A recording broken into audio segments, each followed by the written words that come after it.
It's the Orioles on Manfred, and we welcome you to Birdland here at Camden Yards under cloudy skies with a little drizzle coming down already. Red Sox and the Orioles are going to try again, as they did last night, to get a game in. They did last night. We'll see if they can get it done tonight. Hi, everybody. I'm Gary Thorne, and welcome. Great to have you with us here as the Orioles suffering mightily against this Red Sox team this year. They have won only one game out of the 11 that have been played. So tonight we'll try and rectify that and give themselves a chance maybe to pick up a series win.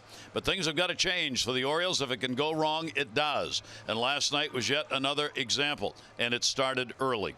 In the first inning, the Orioles get Tim Beckham on base, and then this ball gets away. Oh, no, it didn't. Beckham gets picked off. The leadoff runner for the Orioles to start the ball game is gone. It would be one of a number of outs on the base pass for the Orioles. This one, an Orioles chance, as Jonathan Scope puts one deep off the wall. Jace Peterson is going to try and score. A lob toss that Bogaerts cuts off, and as a result, gets it to the plate. Not even close. That was the end of the inning. And then in the seventh inning, Jackie Bradley Jr., as good as they get in center, Trey Mancini ripped it. How about that for a catch? Orioles had an opportunity to get an inning started with an extra base hit. Wow is the word.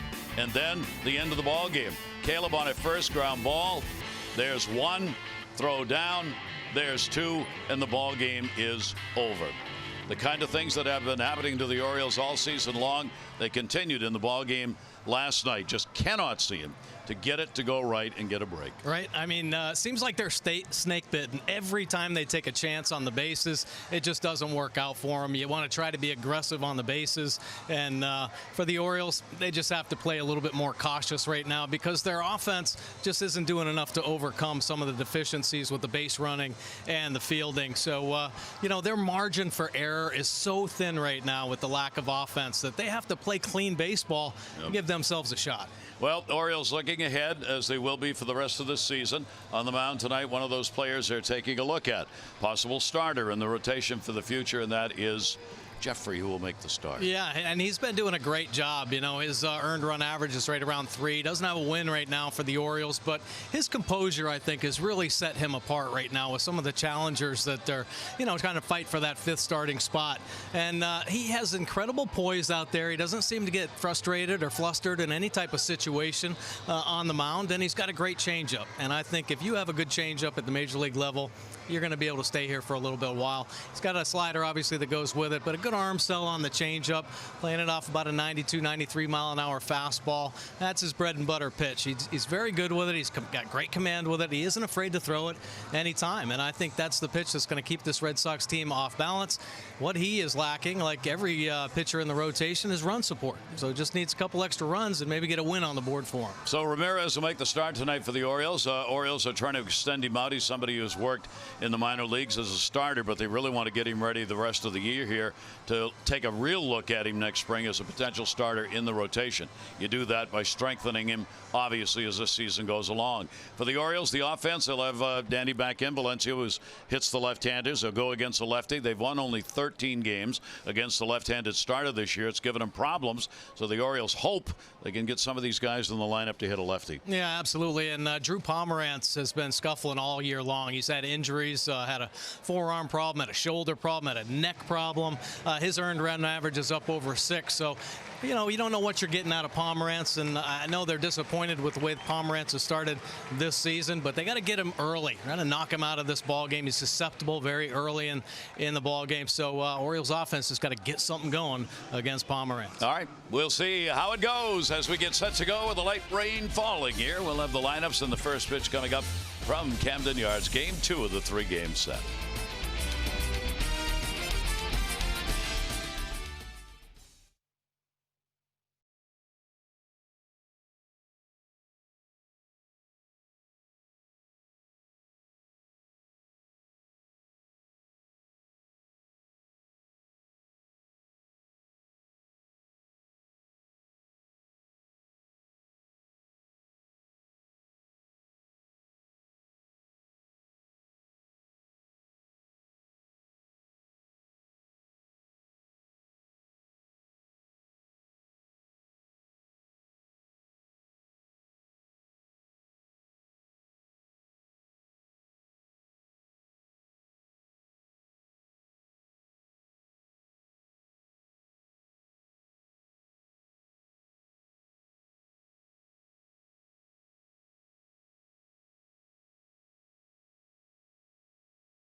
And is brought to you by Southwest. Low fares with nothing to hide. That's transparency. Ready to go here at the ballpark tonight. And indeed, the weather hasn't changed much from last night. Our game time temperature brought to you by BGE Home. We know more. We do more. It is 80 degrees, overcast, light drizzle falling, very little breeze, and rain is in the forecast for the night. So we'll see how this one goes. For the Red Sox, Betts, Benintendi, and Martinez, Moreland, Bogarts, Jackie Bradley Jr. Nunez gets the start at second base. Devers will be at third base again, and Swihart will be behind the plate tonight for J.D. Martinez this year. MVP kind of numbers. And let's take a look at Jeffrey Ramirez's numbers on the year, or pitch arsenal, excuse me. The four-seam fastball, almost 50% of the time, but that changeup he plays off has been his bread and butter pitch for sure. Great arm sell, used it almost 32% of the time. He can steal first pitch strikes and definitely use it as the put-away pitch. Not a bad slider mixed in there as well. Ramirez 0-3 on the year, but a very impressive 309 earned run average. Has 24 punch-outs in 23 1/3 innings of work, just scattering the 19 hits. A very low number of hits for Ramirez, and opponents hitting just 224. Righty's having a hard time finding that changeup, just 191, and he has been strong with runners in scoring position, holding opponents to just that 096 batting average. Made his debut against the Red Sox this season. He gave up 3 runs, 4 hits in 4 1/3 innings in that ball game. So he gets a second chance against them. He took the loss in that start, which is back on June 13. That was his major league debut coming against the Red Sox. So Jeffrey Ramirez will go against Mookie Betts to lead off the ball game. Betts had a home run against him in that ball game. He went 1 for 2. Betts comes into this one with a 3-game hit streak. No breeze at all here to start the ball game at the yard, and pitch will be on the inside corner for a strike. Good pitch right there. Saw the problems last night, falling behind hitters. Got the Orioles in some problems pitching wise. First pitch strike so important. Here's the 0-1 delivery on the way, and a swing and a foul ball. This game came this close to being called off. In fact, there were all kinds of people moving around as though it had been, but they couldn't agree on a makeup date. So here we are. They were going to bang this game early before the gates opened. They held off opening the gates for a while. Right. But then when the teams couldn't agree on a makeup date, they said, all right, we'll play. 0-2 delivery on the way, and the breaking ball will skim on the plate, and it will go to 1-2 on Mookie Betts. That was a frustrating night last night. A couple rain delays. Definitely got the starting pitchers a little frustrated, going up and down so many times. Yeah, it was a tough pitch. Will be up high. Not afraid to brush people off at the plate. He'll bring that pitch up and in when need be, and against these Red Sox hitters who can dig in, it's not a bad idea. 2-2 delivery to Mookie Betts, and he'll put the ball up in the air to left center field. Near the warning track, Trey Mancini back there, and he will put it away, and Betts is retired. A nice pitch right there, moving him back just enough to help that slider. Going to be in a weak fly ball to Mancini, who's out in left field. Take a look at the rest of the defense joining Mancini. Jones and Trumbo in the outfield. Beckham and Scope turning 2 up the middle with Nunez and Davis on the corners. Caleb Joseph doing the catching tonight. Andrew Benintendi, a one-man wrecking crew against the Orioles this season. Leads the team in hits against the O's with 18 and in RBIs with 15. He will take the pitch. It is in there for a strike. He had a 1 for 2 off Ramirez in that major league debut. And last night he got a couple of hits, 4 at bats, and had 2 RBIs in the ball game. Shift on against Andrew Benintendi, and the pitch will be taken up high. And you take a look at the defense. The StatCast AI powered by AWS. Big shift. Jonathan Scope plays as deep as anybody in a shift. One of the stronger arms in the game. And that one will be foul back. Benintendi comes in as a leading table setter for them. He is tied for 5th in runs scored in the American League. Already up to 70 times he's crossed the plate. Gets on base. He's had multi-hit games, 36 of them. That is 5th most in the American League. Pretty good jam shot right there, and he just fought it off. Yeah, the top of this lineup with some impressive young hitters. Obviously Betts leading off, but Benintendi, both these guys have incredibly high on base percentages. Benintendi right now working at 387. Betts up over 437. So they get on base. They're run producers. And that's what it's all about. I mean, they get on, and then J.D. Martinez drives them in. And if there are runners on when they're up, they can drive them in. And pretty solid offensive seasons. Yeah, that's pretty good. Two numbers for him. We talked about the fact he's up there in the runs scored. He's fifth. He's also fourth highest batting average of the runners in scoring position. That's pretty much two ends of the spectrum. Yeah, right? Man. You don't mind having that, and that's your number 2 hitter in the lineup, for heaven's sake. 2-ball, 2-strike count to Benintendi with J.D. Martinez waiting on deck. Benintendi, lifetime against the Orioles now, .325 hitter, and he'll take the pitch outside.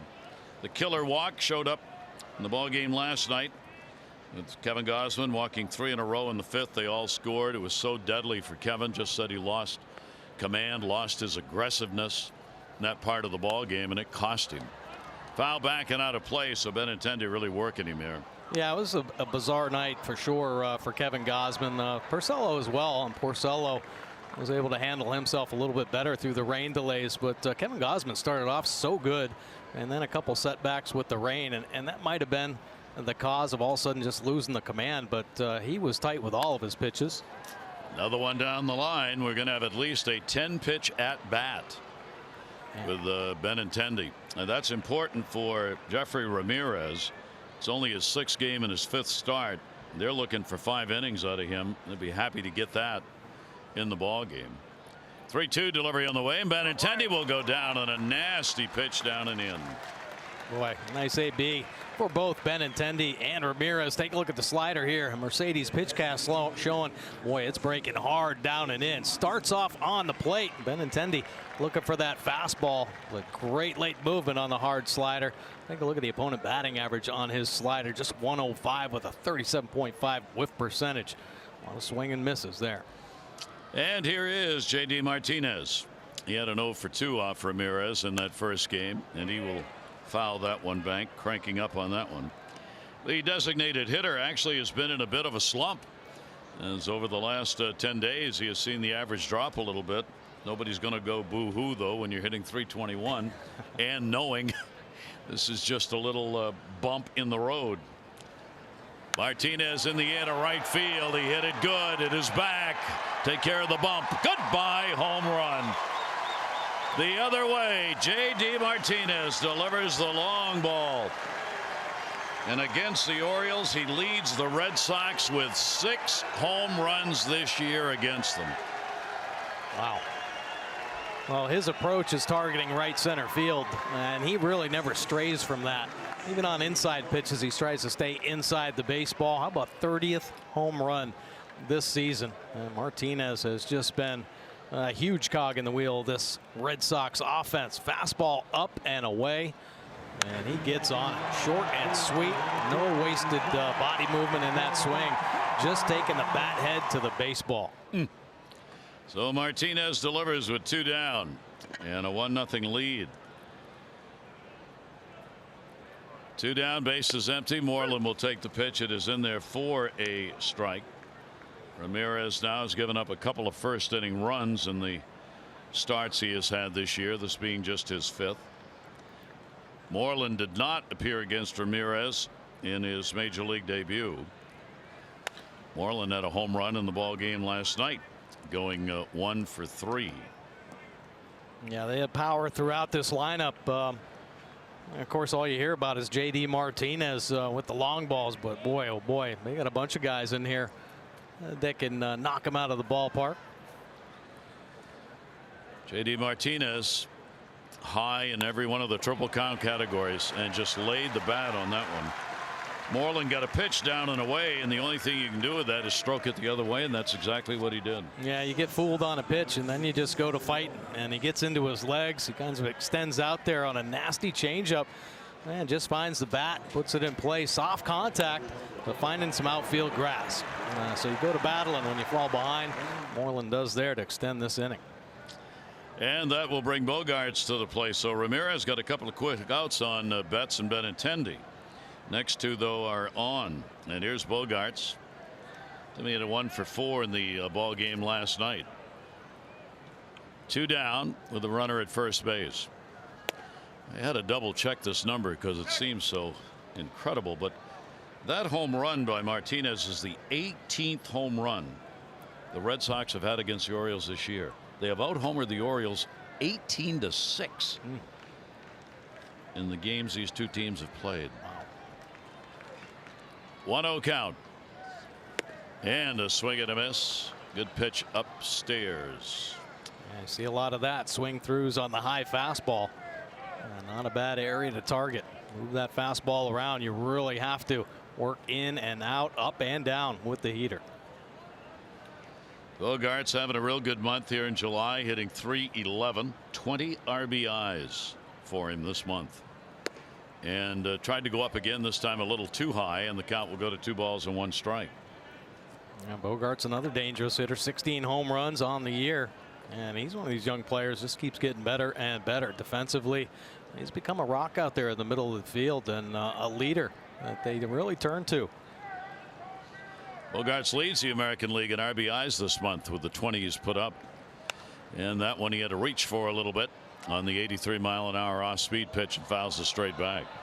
When Bogarts came up, they would move him around a little bit. Shortstop over to third base, and of course Dustin Pedroia was in the lineup then, and he is obviously a great leader for this team, but he's been out all season long with the knee problem, so they're looking for some infield leadership, and Bogarts has taken it over, and he's been a good one for this team.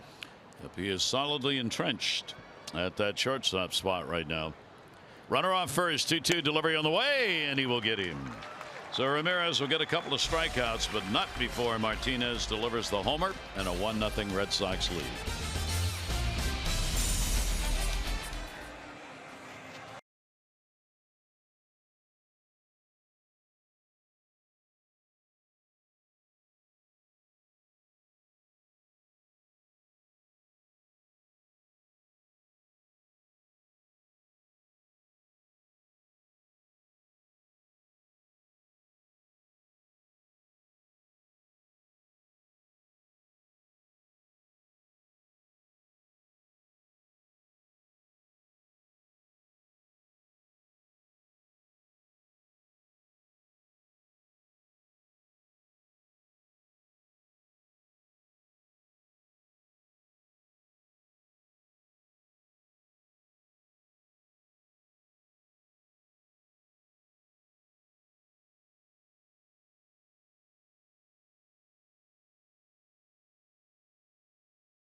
That won the last 2 coming into this one. Starting lineup brought to you by Southwest. Low fares, nothing to hide. That's transparency. Beckham, Scope, and Jones, Trumbo, Valencia, Mancini, Davis, Nunez, and Caleb Joseph. For Nunez, 3 doubles, 4 games with the Orioles. And he's back out there at third. And let's take a look at Drew Pomerantz's pitch arsenal this season. He's got all 4. That cutter will morph into a slider at times, but the knuckle curve really his bread and butter. He can steal some early strikes by softening up, or he can bury it for the put-away pitch. That's a real tight rotation on the big over-the-top curveball. Numbers elevated right now. Pomerantz only making his 9th start here tonight. 6.81 earned run average. Had some arm problems to start the year, and then he had neck problem as well. Opponent batting average up over 300 for both lefties and righties. And how about that? Just already 7 home runs given up. That one will go in the air to center field. And Jackie Bradley Jr. is there, and Beckham on the pitch is retired. That's a quick one. Our Maryland Live Casino inside the numbers. Now this has definitely been a problem for Pomerantz. Very strong season last year, but this year the first innings have been a problem. 10.13 earned run average in the first inning. Now granted, he's only had 8 starts. He's given up the 9 runs though. So Orioles going to make a mark early and put some pressure on him and the Red Sox. Keep in mind he has not pitched since May 31st.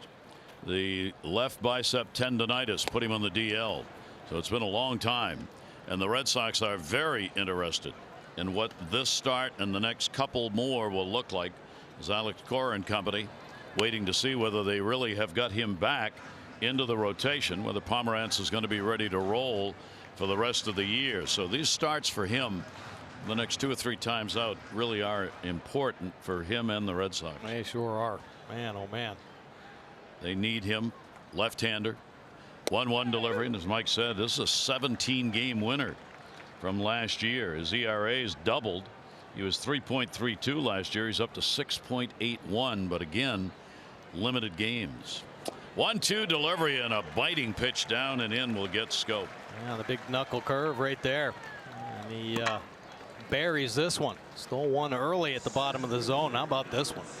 Biting hard down and in on Jonathan Scope. Kind of holds its head up there, and then it's the finish. A couple more rotations on that, and it bites hard. Almost catching that back foot of Jonathan Scope, and he's wondering where the heck did that one go. That'll have you talking to yourself. Here is Adam Jones. 2 down, nobody on. Adam 5 for 19 lifetime against the left-hander. Trying for a quick inning here. That'll bounce. Pomerantz lifetime is 2-4 against the Orioles. He has an ERA of a little over 4 lifetime against them. And we'll see what he can do against them here. He's not won a ball game in this ballpark. He's 0-2. But his ERA at Camden Yards 1.80 in games that he has pitched here. Adam will take it, and the count will go to 2-0. Adam with a 1 for 4 in the ball game last night, continued his hit streak to 4 games. Breaking ball will catch the outside corner. That's 76 miles an hour. And Brian O'Nora, home plate umpire, gets a look back from Adam. Those close pitches will probably go the pitcher's way tonight. And comes back at 88 up high, 3-1. Yeah, I think Adam thinking that big hook came around the plate. But O'Nora saying, no, you better stay on that pitch. I'm sure Adam said it right back to him. How about you stay on it? Yeah, and the pitch will be up high. He walked in. Take a look at the Red Sox defense tonight behind Pomerantz. Benintendi, Bradley Jr. and Betts roaming the outfield here at Camden, and it's a pretty darn good outfield. Pretty good speed out there. Bogarts and Nunez turning 2 up the middle. Devers over at third, Moreland back at first, and Swihart doing the catching tonight. 2 down and a runner on. Mark Trumbo in the cleanup spot. He is 2 for 14 lifetime off Pomerantz. Had the 1 for 4 in the ball game last night. And the breaking ball starts him out again with that pitch that rotates in on the outside corner for a strike. 0-1. Maybe as the game goes on, maybe second AB, third AB, might start pulling the trigger on that get me over breaking ball here early in the ball game. Just get a good look at it. 0-1 delivery on the way. Up on top, fouls it off. Adam will come back to first base. Orioles need to get something going against this Boston team, as the Red Sox have won 13 of the last 14 games against Buck Showalter's team. Red Sox have won 10 of the 11 that have been played this year. They've won 6 in a row, and they have won 9 consecutive games here. David Price ready to rock and roll. 0-2 delivery on the way. That'll be inside bounces. Runner stays. Price 11-6 will go tomorrow against Dylan Bundy. Dylan is 6-9, 6:30 for O's Extra. 7 o'clock for the ball game. Another left-hander against the Orioles. All right. And David Price starting to stir up some controversy over there in Red Sox Nation again. Of course, he and Dennis Eckersley got into it a little bit. And now he seems like everybody's against him, right? Yeah. Boy, you turn on Dennis Eckersley over there. It's not good. No. 1-2 delivery on the way, and nasty. They got to make the play down to first base. Swihart up will make the throw. So a couple of strikeouts in the inning. The Orioles get a walk, leave the runner on. Red Sox up.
Usually that comes a long time before they get here, though.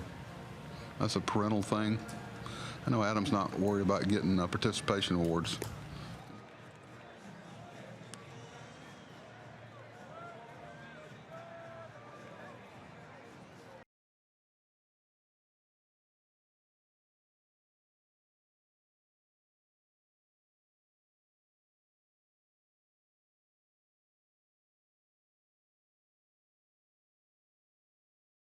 The 2018 Orioles winner of the Heart and Hustle Award, 6th time that he has had that in an Orioles uniform.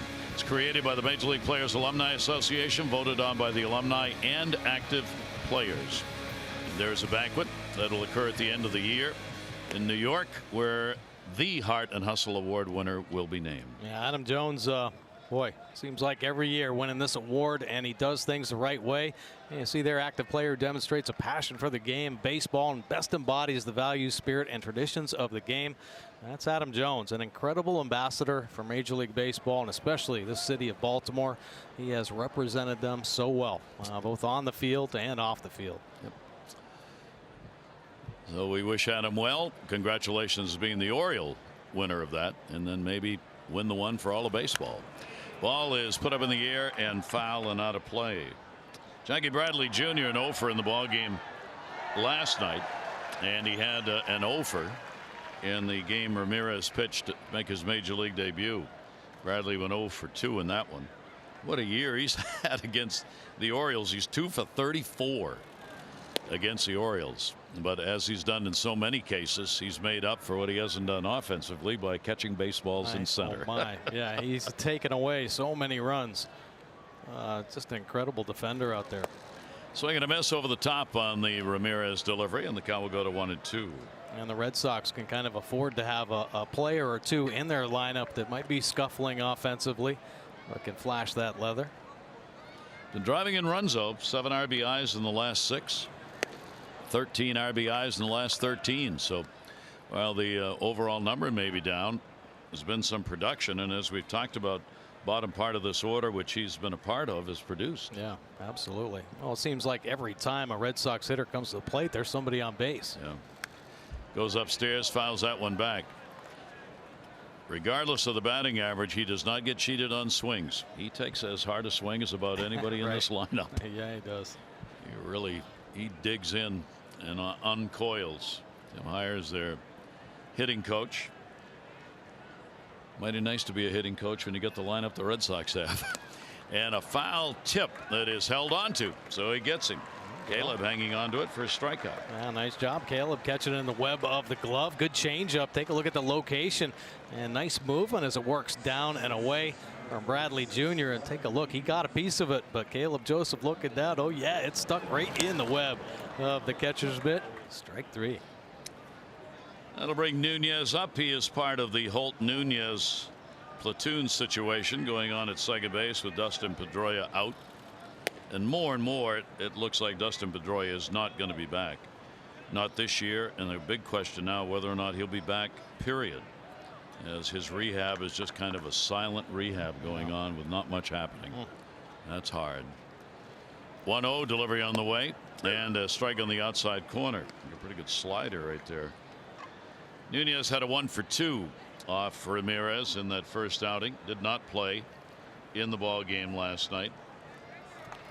1-1 delivery to him. Ground ball to Scope. Davis at first base, and a couple of outs here in the second inning.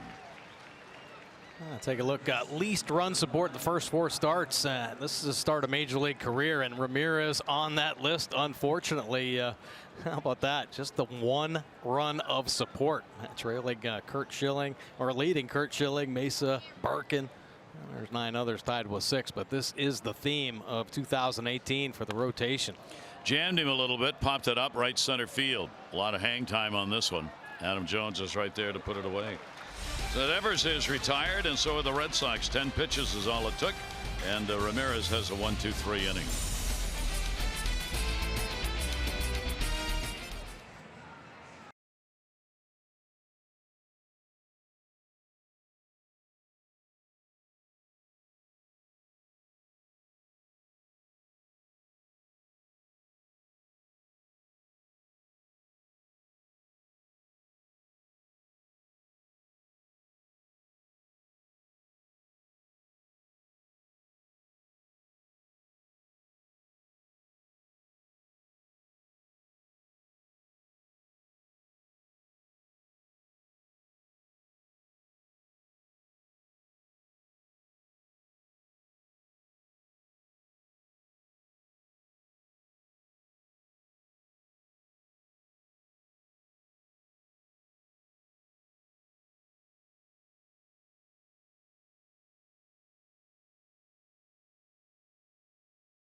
500 more for every Orioles home run hit tonight. Play Home Run Rich's scratch offs, win up to $50,000, or enter non-winning tickets for a chance to be the contestant of the game. Visit mdlottery.com/home-run. Now, if the names are just switched, we'd have a cigar. Be a King Edward cigar. There you go. But it's Edward King. All right, the Orioles will come up here against the left-hander with Danny Valencia, designated hitter, against the lefty. Danny's had a couple of hits in 6 at-bats against the Red Sox starter. Valencia continues to get the starts against the lefties as expected, hitting .289 off lefties and .220 off right-handers. Delivery to him will just miss inside for a ball. Danny did not play in the ball game last night, the opener, won by the Red Sox 5-3. Red Sox are 71-31. They have a 6-game lead over the second-place Yankees. That's the largest lead since they had a 6-game lead over Toronto in 2016. So Alex Cora's ball club putting up unbelievable numbers. 1-1 delivery on the way. That may fall in for a base hit, and it will. So Danny Valencia takes one the other way. Orioles' first hit and a leadoff single. You like to see that. Danny not trying to do too much right there. Just get himself on base, and thinking about right field is a good way to do it. Tough pitch, but how about that head position going right down with the eyes? After that one, finding the barrel and some outfield grass. Good way to start the inning. That will bring up Trey Mancini. Trey is the 3 for 10 lifetime off Pomerantz. Had a base hit ball game last night, went 1 for 4. Almost threw that away.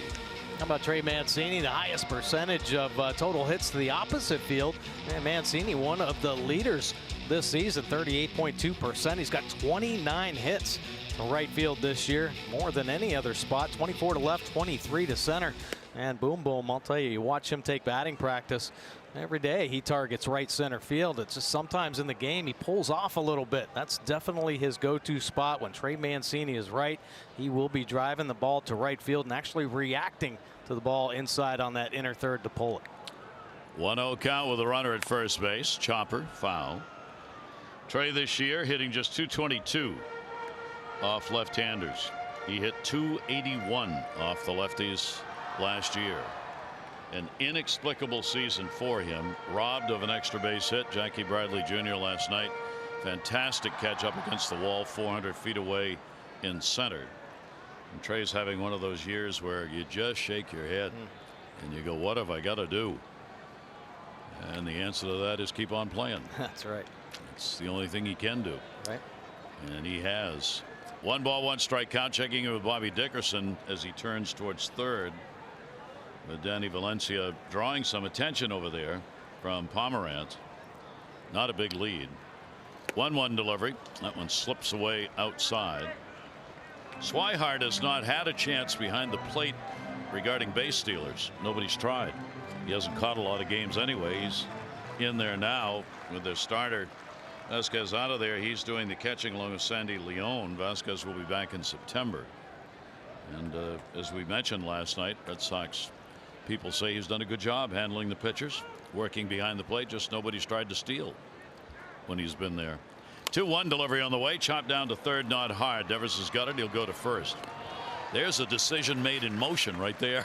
He looked at second base like he was going to throw there and decided no, but not do that. Boy, oh boy.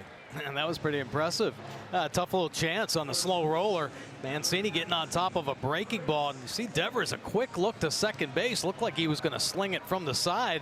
And then the second baseman, Nunez, points to first and in motion flips a strike over to Moreland. My goodness. Talked about the Red Sox deficiencies, and one of them is defensively at third base. Devers 20 errors this year. The Red Sox only 48 as a team, so he's got almost half of their errors. Here is Chris Davis. Well, that's the kind of play, if you're the Red Sox, you like to see. That's the growth of the third baseman, to be able to thinking. Yeah, absolutely. Adjust, make a play like that. Something he might not have been able to do earlier in the year, but kind of calm things down. That's think what about what the you're game doing. is about. And when you relax and play the game, your mind kind of frees up to see more, options at different plays, and at least understand what you potentially can do with the baseball. Davis 4 for 16 off Drew Pomerantz. Pitch will be taken up high. Runner at second. Orioles went 1 for 4 with runners in scoring position last night. Hitting .209 as a team, last in the American League in that department. And way down in the number of opportunities, as we have noted over the last 3-4 years. This year more than ever. Very few opportunities in these situations. 2-0 count. Shift on against Chris, striking the inside corner. Yeah, pretty mind-blowing number here is the Red Sox have had 242 more at-bats than the Orioles with runners in scoring position. So you wonder why they're driving in more runs. They just get that many more opportunities. Man.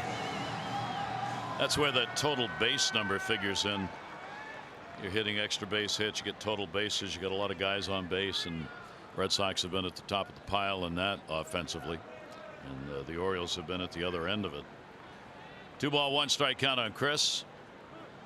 Holding Valencia pretty tight to the bag. Nunez, the second baseman, over there with him. Davis steps off as Pomerantz kept turning around looking at second, or Bogarts rather, holding close to the bag. A 2-1 strike count.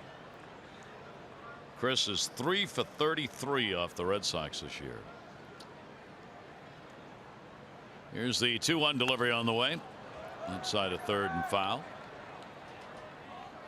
Well, not a lot of velocity on the Pomerantz fastball. I mean, not that he ever carried a lot in his career, but nothing up around 90 yet. I mean, everything's been in the 80s, it seems.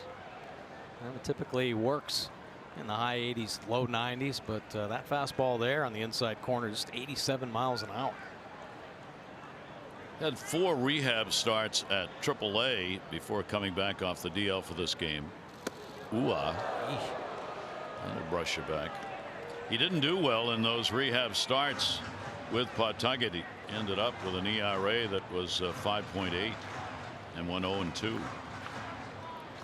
A lot of discussion about that one. Pawtucket has been the AAA Red Sox team since the mid-70s. And there's a lot of discussion now that they may be moving out of Pawtucket and McCoy Stadium. 3-ball, 2 strike count, 1 down. The issue is still up for grabs, but it's some serious discussion about it. 3-2, 1 away. Red Sox the 1-0 lead on the J.D. Martinez home run. Chris Davis, runner at second. Full count delivery on the way, over the top, in the air to right. Betts, runner will tag. Mookie was playing way back there. He's going to make a throw all the way through. It had distance, but it not quite accurate enough to make a play on it. So 2 down. Valencia goes over to third. Orioles host the Tampa Bay Rays at the ballpark Thursday through Sunday. On Thursday, the 26th, all fans are going to get the retro Swinging Bird T-shirt. For tickets, go to Orioles.com. You have a favorite bird? I mean the Oriole logo bird. I like the cartoon bird. You like the cartoon bird? Absolutely. I like the one that's up on top of the scoreboard, just the traditional bird. Yeah. The Oriole, the whole, they're right there. There it is. Yeah. I love that. I think that's a beautiful thing. A lot of different logos used over the years. The Oriole bird. Right. Fouled off for the runner at third base. Nunez 1 for 4 last night. I like the angry bird the best. Like the angry bird. Yeah.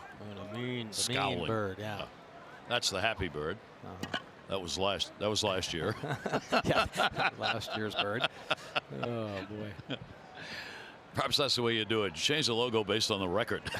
Here's the 0-1 delivery on the way, and a swing over the top on that one. And a 2-strike count on Nunez. Boy, slow hook. So tough to get the timing down on that when there's so much break on it. It's where to catch it out in front of the plate. Red Sox starters have not given up a run in the last 26 innings. That'll be fouled off. Their starters have been outstanding all year long and are on a tear right now. giving the Red Sox a chance to get leads in ball games and not surrendering anything. They came in no runs the last 25 innings pitched by starters. There you go. There's your angry. There's the Angry Bird. That's the angry. Yeah, I like right that there. one. Scowl's getting longer. Runner off third base, 0-2. Breaking ball. Well, no, that stayed up at 89. So he will get the strikeout. He's got 3. Orioles leave a runner on at third.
Maryland football. Fear the Turtle. Season tickets are now on sale.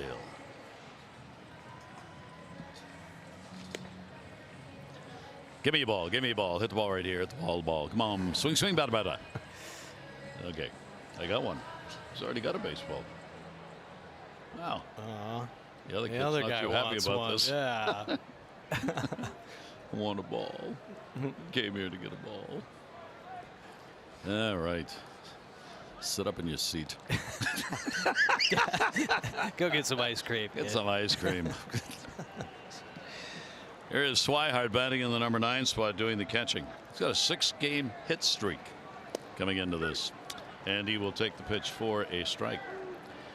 The player they thought they would not have at this point in the season, and if they did have him, he wouldn't be playing at all. Right? Man. You just never know the twists and turns of a year. Swihart hitting just .211, 182 right, 226 from the left side, but it is his 46th game, closing in on 100 at bats, and will be working with Leon behind the plate. Yeah, he was very vocal spring training, start of the year, about wanting to be traded. Didn't think he was going to get the playing time. But, definitely getting the games in. Yep. And certainly has done damage against the Orioles. Has a 2 for 4 against them this year, and you saw the 298 lifetime average. Swihart then Betts and Benintendi due up. Well, Ramirez has got some nasty stuff. Boy, he does, man. He's got the good changeup working away from the lefties, and he's powering a slider down and in on the lefties. Boy, he's got them all confused right now. A nasty pitch. So on the pitch cast, same pitch he got Benintendi out. Starting it on that inner third, and boom, break it down hard. He's already got 4 strikeouts in the ball game. Only the Martinez home run up on the board against him. And Betts will foul it away. Let's take a look at our league leaderboard, brought to you by Coons. When you're talking cars, you're talking Coons. Well, some hitters that have been pretty hot since July 13th. Mookie Betts right there at 333. Now about Jonathan Scope having a monster month. He's at 333 as well. 0-1 delivery by Jeffrey Ramirez. Again, you see, not afraid to come in a bit. Right now for Betts, leading the league at 350. Altuve's at 328. So that's a pretty substantial lead over Altuve for the batting crowd. Long way to go. He is 9th in home runs with 23. home run leader continues to be Ramirez with Cleveland. JD Martinez second. Ramirez has got 30. Martinez has got, well, tied him up. Martinez has got 30 now. 30. 2 ball, 1 strike count. And Betts will take the breaking ball away. Flied out to left field. His first time up. He has reached base in 23 consecutive games. That is the 3rd longest streak of Betts' career. And he will step out a little bit. Well, one thing Betts does probably better than anybody in the game right now is to keep those strikeouts down. He's got the same amount as walks as strikeouts. How about that? Don't hear that very often. No, you sure don't. Good pitch on the inside corner. His longest streak in his career of reaching base was 36 in a row. That was back in 2015. Then he had 29 straight games in 2016. Pops that one back and out of play. And a 3 ball 2 strike count. Probably the most mentioned name right now when it comes to MVPs. As we said, JD Martinez not far behind. Trout is always in the mix, but as Mike said last night, it's tough when you're playing for a ball club that's not winning. Right. To garner the votes. 3-2 delivery again. Betts again.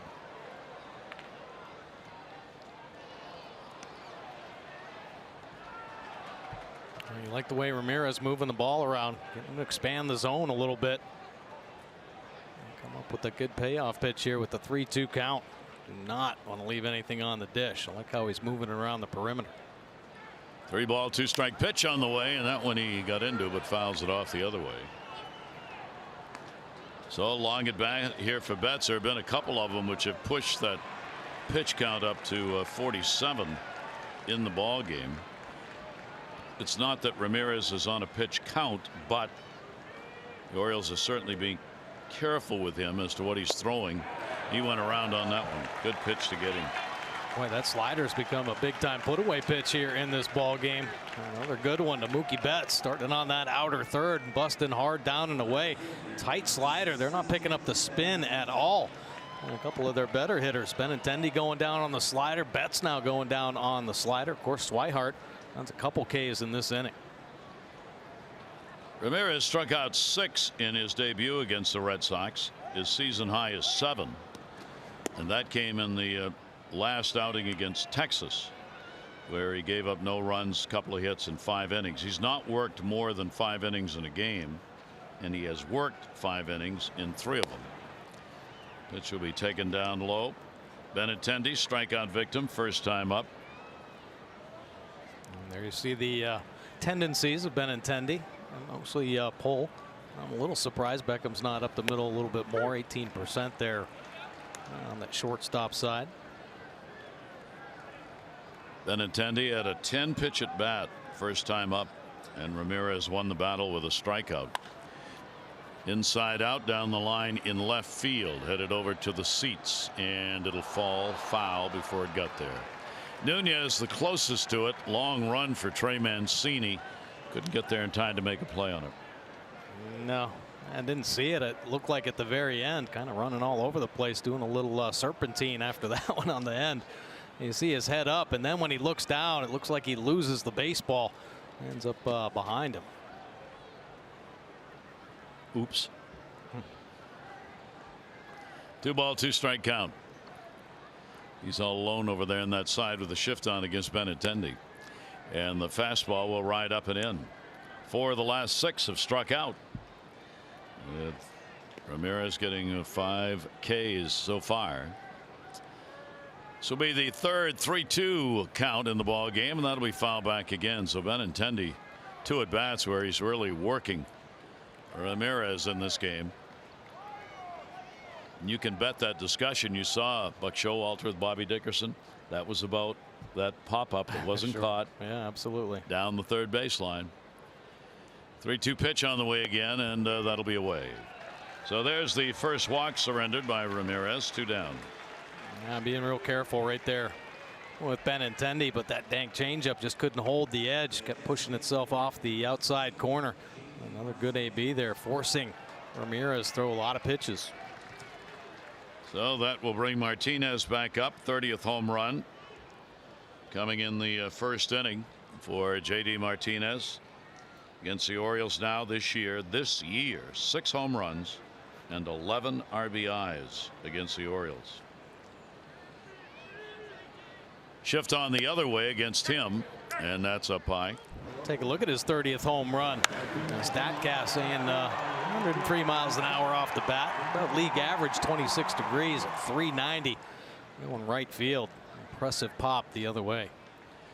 83 RBIs now, leading the American League. Tied for first in homers and third in batting average. 1-0 delivery on the way. Popped it up. A lot of hang time on that one. Put away by Beckham. Martinez retired. A base runner left on. Red Sox lead it.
The Red Sox 6-game lead. First time since the end of 13 and 40 games over 500. The first time for the ball club since September of 1949. Gary Sanchez, Yankees. Well, Sanchez is having a struggle this year. He's allowed 32 pass balls, most in the league. Defense, the lack of hustle, a lot of criticism lately. And last year they said manager Joe Girardi, who tried to go after him to heighten his game up, may have been one of the reasons why he ultimately did not come back as the Yankee manager. Today's news, placed on the DL, groin problem. He just came back from the groin problem. He had not hustled on a couple of plays recently, drew a lot of criticism, and today the Yankees put him on the DL. So they're starting catchers out again. Kyle Higashioka will end up returning as the backup catcher. Austin Romine will get the brunt of the work behind the plate. Ground ball down to third, foul. So now when a player is reprimanded for not hustling, they get put on the DL and not sent down. Right? Well put, young man. Well put. Oh, boy. Boy, he's had a long year. Yeah. I thought this would be a spectacular season for him at the beginning. It was a spectacular season, month continuing. Caleb Joseph has got a 5-game hit streak. What a July. The Oriole catcher is having a leadoff single here in the third inning after a 2-for-4 last night. Yeah, he has been raking this month of July. And take a look, a big reason. This is his hand position, pulling the hands in tight there and finding that barrel. Not trying to do too much. Right center field is the target, and that'll keep hitters true, and it's certainly working for Caleb Joseph. He is now hitting over 342 in the month of July. And the Orioles get their second hit off Pomerantz, and here's Beckham, who flied out to center on one pitch. His first time up. Pitch will be way up high. Pomerantz has had a problem in the limited starts this year. It's been the walks. He has walked 22 now, striking out, including tonight, total of 39. Not a real good ratio, and the raw number of the 22 walks in 39 innings high. That'll be in there for a strike to Beckham. Tough. He creates a pretty good angle, and not the overpowering fastball. I think just the angle he creates. Sometimes hitters don't pick it up very well, and I think just looking out for that breaking ball so much that, boy, that 88-mile fastball on the plate just getting by him. 1 ball, 1 strike, delivery on the way. Beckham a hard roller, foul. Much better luck against the left-handers for Tim this year than righties. 286 off the lefties and 194 off righties. Fan gets the souvenir to take home. And a big smile to go with it. 1-2. Jonathan Schoop waiting on deck.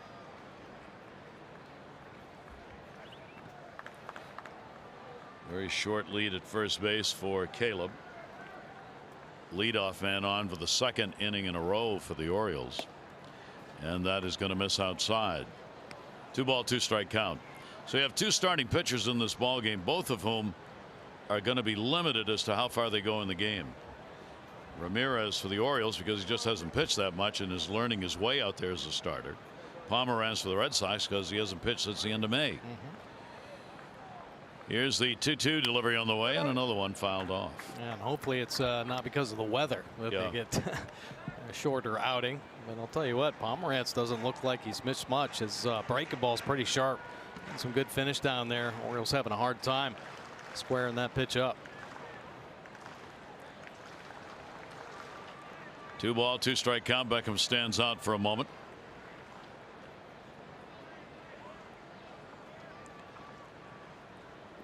Off the bag at first, Moreland by a couple of steps over there. Fouled off the other way again. After watching these Red Sox pitchers work here, I am convinced I've got to go to one of them and ask them what their diet is. I noted last night Porcello's got about a 26-inch waist. Yeah. Pomeranz a little bigger, but not much. It's a lean group. That's Sale, sure. He's about an 18.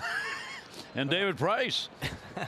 Yeah, the policy was, you know, when they had all that fried chicken and beer in the clubhouse a few years ago, I said no more of that. So I think they've gone on a hunger strike by the right. That is fouled away. That may be a new record. Obviously, with all the stats we get, I think we should examine that.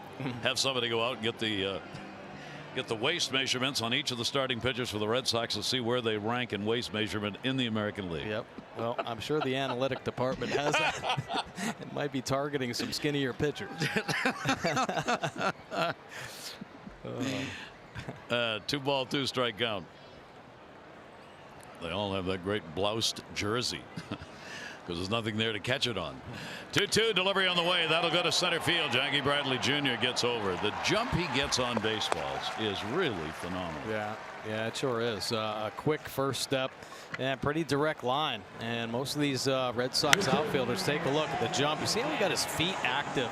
And we've seen Adam Jones do that out in center field as well. That's a hard hit ball over 100 miles an hour.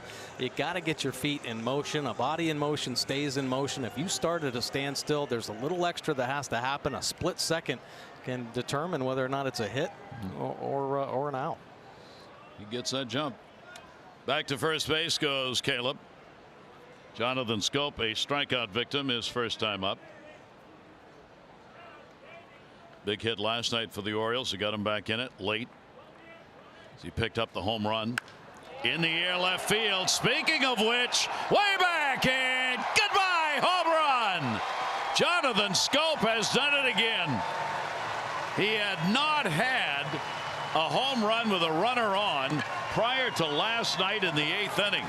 And now he's had 2 home runs in a row with a guy on base. Man, oh man. Talk about that breaking ball the Orioles haven't been able to get to. Well, Jonathan Schoop got on that one and punished it.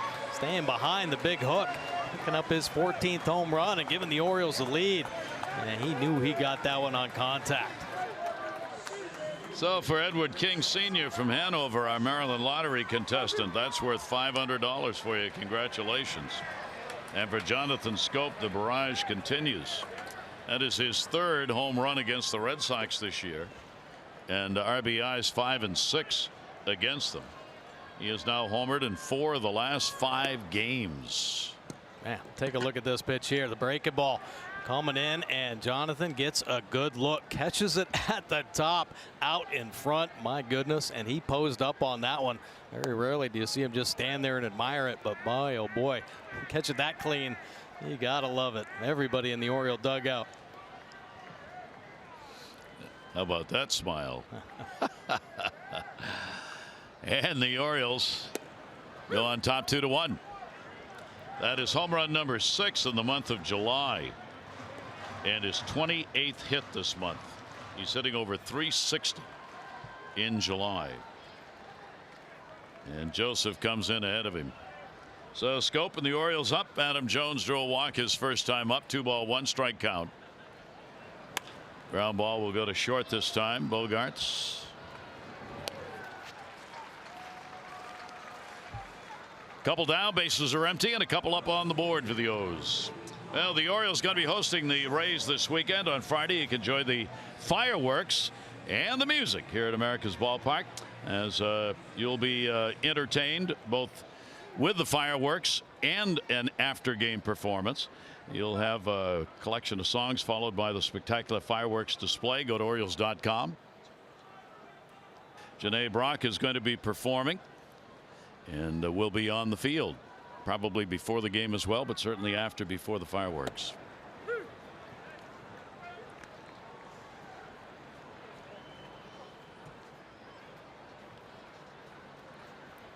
I hope Janae's listening, because I had a question for her.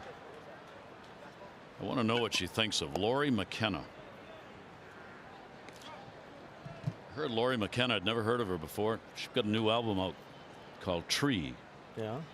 She's more like a folk singer than a country singer, but she is classified as a country singer. It was one of those songs where I had to pull over. I mean, I was amazed listening to her voice. Wow. Never heard her before. Janae probably knows her. I was going to ask Brad today, but I didn't see him, so next time I'll see her, I'll get a comment, a critique. There you go. Friday night, we'll find out. 1 ball, 2 strike count.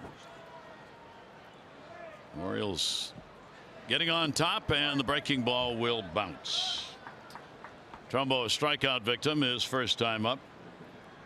A walk and 3 strikeouts for Drew Pomerantz. The 8th home run he has surrendered this year, and all of them have been hit by right-handers. 2 ball, 2 strike count. Orioles, when they've scored this year, so often it's been the long ball, backhanded. Bogaerts, a big long throw.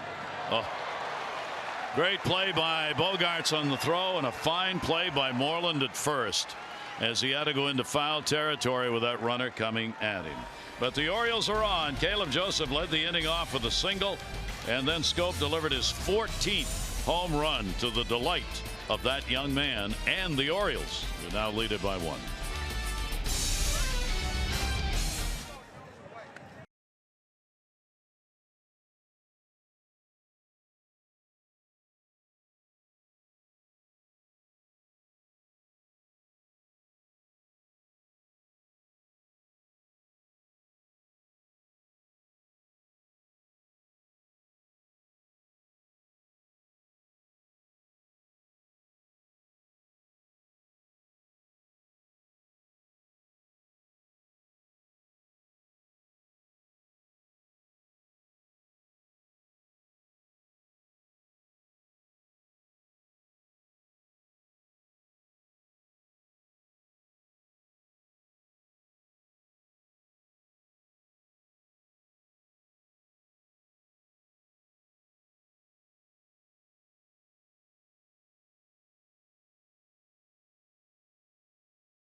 Baseball brought to you by the all-wheel drive RAV4 Toyota.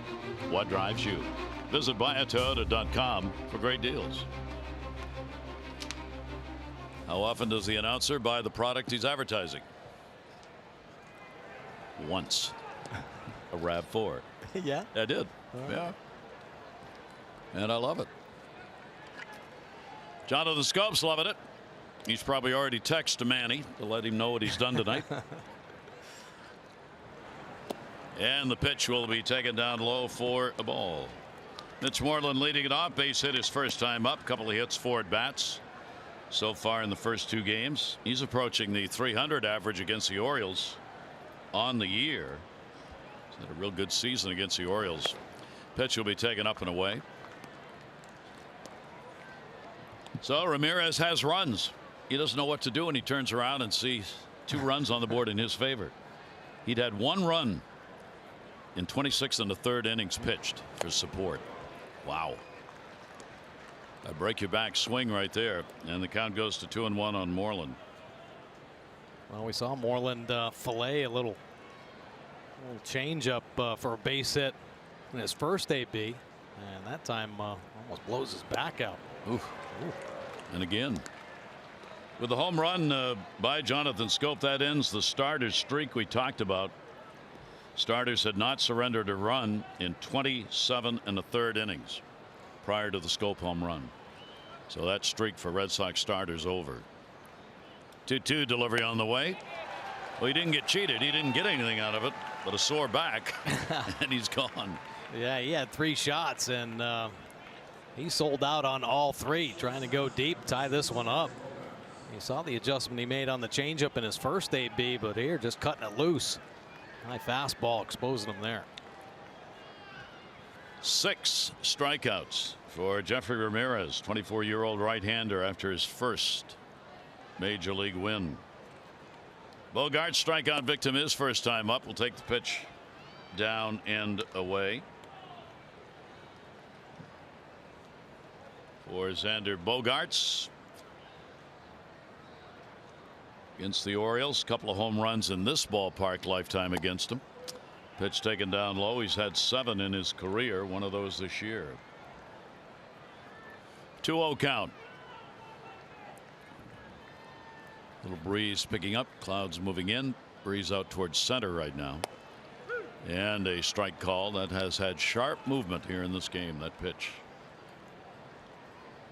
Yeah, not making a lot of mistakes on the plate. And just moving it around, working the edges in and out. Good heater there. In the air to right. Mark Trumbo will put it away.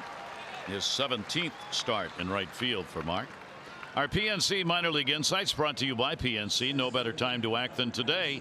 PNC, make today the day. Now Ryland Bannon, one of the 5 pieces that came over from the Manny Machado trade. 5'10", 180, but he's got some pop. How about 21 home runs this season, split time between single A and double A. He's in Bowie right now at the 62 RBIs. He definitely has a lot of power. Could be a plus defender, they say, with a little more consistency. He's a 8th round pick last season for the Dodgers. Orioles hoping in the Manny Machado deal they have guys who will be playing here in the not too distant future. Pitch taken down low. Jackie Bradley Jr. strikeout victim his first time up.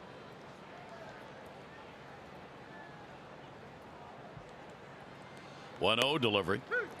Ramirez is trying to break a streak for Orioles starters in this game. The Orioles have not had a starting pitcher with a win since July 1, and that was Gosman against the Angels.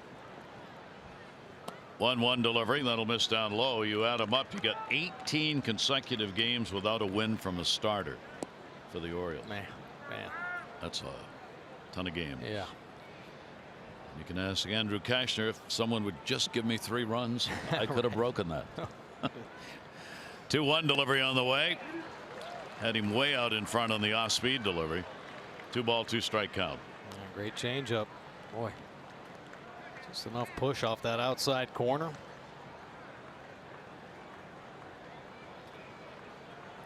That was not rain you saw. Pitch is up and in. And the count will go to 3-2. We're in the fourth inning. 2 down. Orioles up 2-1. Jackie Bradley Jr. shift on in the infield against him. He'll rattle one to center. Adam Jones. He's got it. Another good inning. Ramirez keeping this Red Sox lineup under control and a 2-1 O's lead.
Dunkin' Donuts Perks members receive medium hot or iced coffee for 99 cents.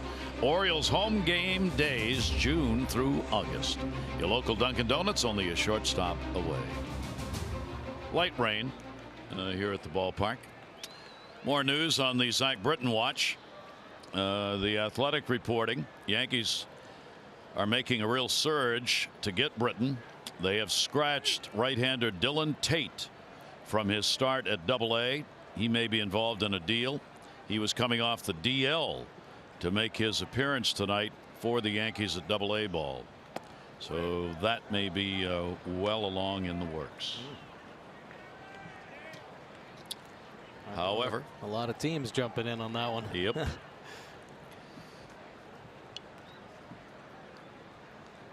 And that one racked into left field. That's going to be a base hit. Danny Valencia 2 for 2, doing what he does against lefties, closing in on a .300 average this year against southpaws. Yeah, going coast to coast. First AB shot one over to right field. This time just turning and burning, spanking that ball to left field. 108 miles an hour off the bat. Take a look at Valencia. The high leg kick hits that front side down. Not much going forward, and that is the key, keeping that head still. And he squares it up. So the Orioles lead off and on 3 innings in a row against Drew Pomerantz. Trey Mancini. Mancini grounded out his first time up. Orioles trying to get to that magic number of 4. If you don't get those on the board, you're probably not going to win. Orioles are 8-53 when they score 3 runs or less. Ground ball, big hopper. Oh, he gets the out at second base. And another decision made in motion as Danny Valencia is taken out.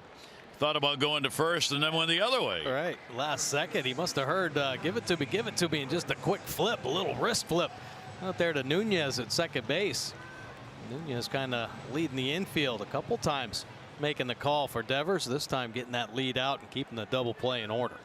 It's twice we've seen Devers having to do that. The other one he went to first. Right. That's a big play, though. You get the lead runner with one down. Fielder's choice Mancini. Chris Davis flied out to right field his first time up. 4 for 17 off Pomerantz. And the breaking ball blocked. Swihart keeps it in front of him.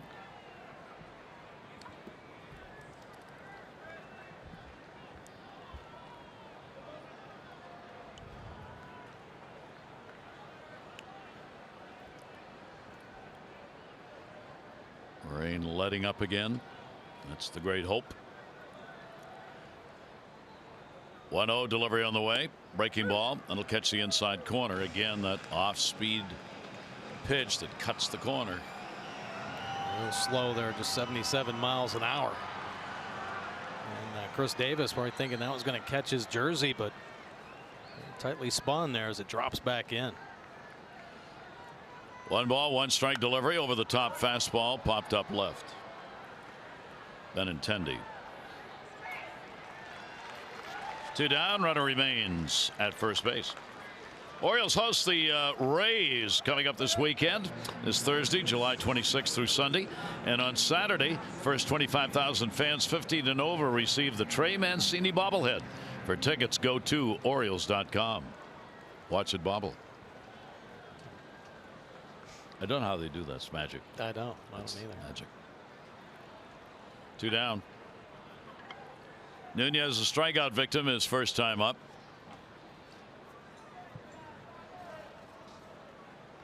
And that breaking ball is going to miss down low.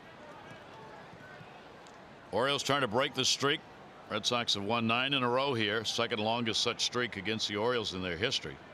They had a 10-game streak back in June of '99 through July of 2000. Orioles want to get some of these numbers out of the way. Get a W up there off the end of the bat and foul. Yeah, the Orioles have yet to get anything going. Really, any kind of winning streak at all. Just to make them feel good about themselves. They got to start stringing together just some well-played games. You know, clean games. Games without errors or base running mistakes.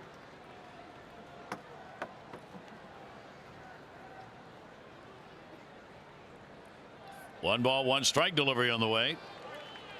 Tough to time him. And he's continued to keep the Oriole hitters off balance with this variety of velocities on these breaking balls. 1-2. Yeah, he has that ability to really manipulate the velocity on that breaking ball. Flip it over for a strike. Jonathan Scope caught that one. The ones he's burying for swing and misses. That's some real tight finish. That one a little bit firmer there. Nunez going out to get it. Well in front of that one. 32 starts last year. Certainly not going to reach that this year because of the injury. This is just his 9th start of the season. Red Sox won't worry about that though if he can come on and have a good finish and be ready for the postseason. Pomerantz out of Tennessee, 29 years old. Pitch will be way outside. And the left-hander takes the count to 2 balls and 2 strikes.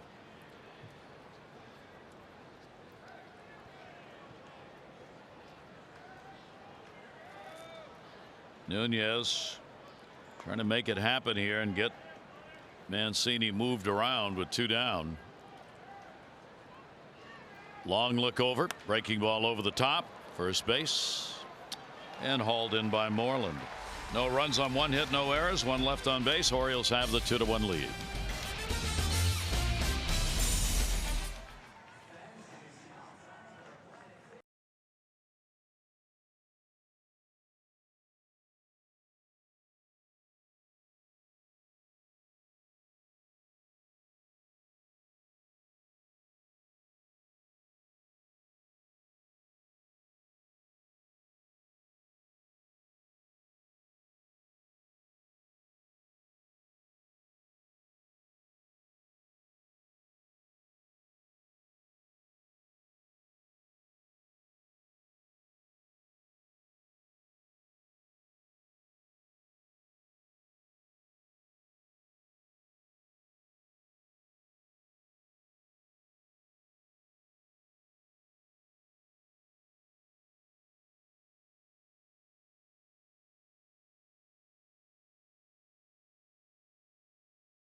there with Tim Beckham, and they answered some questions, and a surprise guest showed up. How happy do you think the fans were who were there for social media night when in walked, of all people, Hall of Famer Eddie Murray? He answered some questions, posed for some photographs, and signed some autographs. You can tell with a smile on his face he had as good a time as the fans did, and he's still ready to hit. There's his stance right there. Oh, you know he can. Man, oh man. So social media night, big surprise. The folks who attended. That's awesome. Yeah, it's great. 2-1 lead for the Orioles. Go to the top half of the 5th inning. Nunez will lead it off, strike on the outside corner. Jeffrey Ramirez has walked 1 and struck out 6. Struck out 7, a career high in the last game against Texas. Bottom third of the order here. 0-1 delivery, working for that outside again, will miss it. And Nunez with a 1-ball 1-strike count.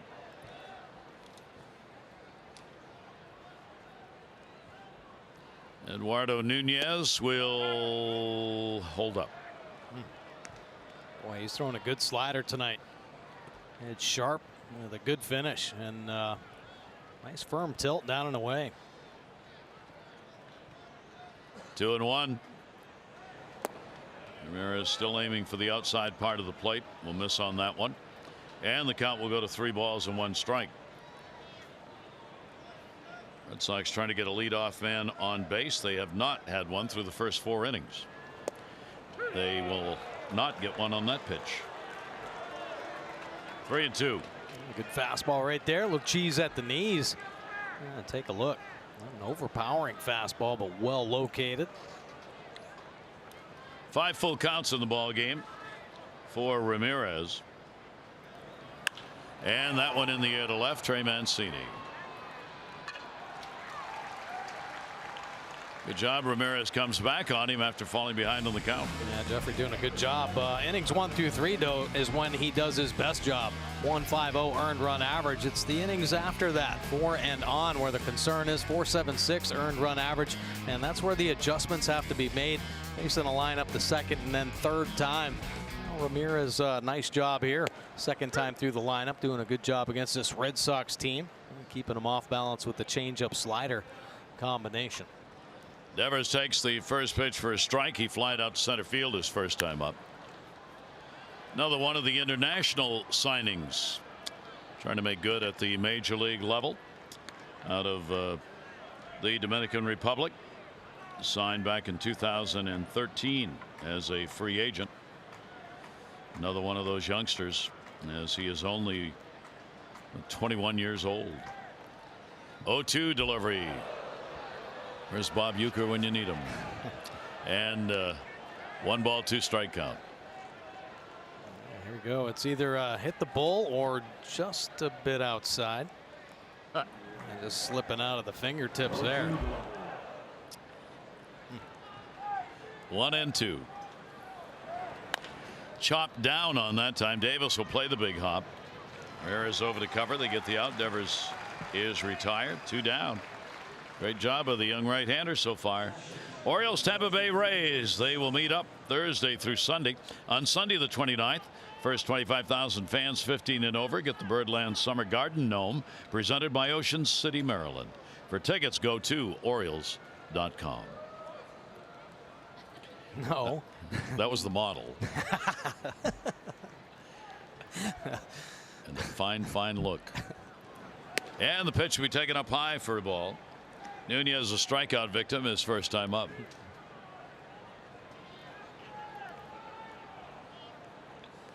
One and 0, 2 down.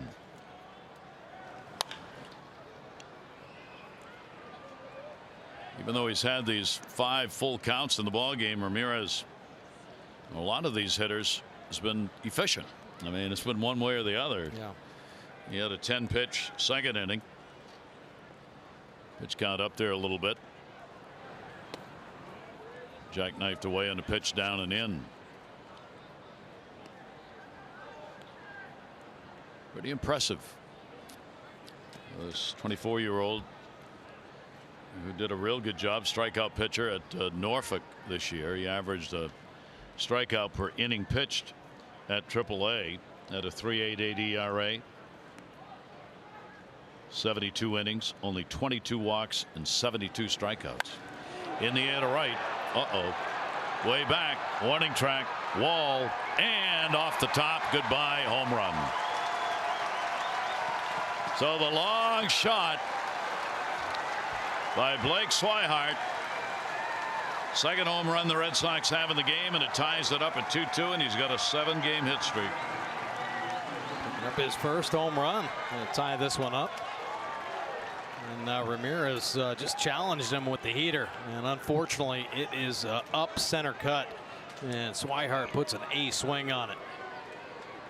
Ramirez not very emotional out there on the bump, but you could tell he was upset with that pitch. So 2 home runs off him, and the ball game tied. Betts has flied out and struck out, so Swihart continues to produce for the Red Sox. It's his 6th major league home run. Last year he had limited times, only 6 games with the Red Sox. His home run chances have not been many. He takes advantage of this one. 1 ball, 1 strike delivery. That's about 3 times now, and Betts takes a look out this time. In each of the at-bats that Betts has had in the ballgame, there's been at least one of these pitches. Right. Yeah, up and over the head. That's one thing to get your feet moved, but too many pitches up around the head area can cause some concern. That's a couple times now where he's had to turn away from some up and in fastballs. 2 ball, 1 strike count. That's 0 for 2 in the ball game. He wants to rattle one. How do you answer? You do that. Way back in left field, and goodbye home run. Back-to-back homers by Swihart and Betts, and the Red Sox have a 3-2 lead. Yeah, this Betts guy, he loves hitting here. Holy cow. I guess you don't want to make him mad either. He took offense to that second fastball coming up and in, and belted his 24th home run. So the Red Sox go on top using the long ball. That'll bring Roger McDowell out. See the changeup, man, that stays middle. And Betts doesn't miss that one.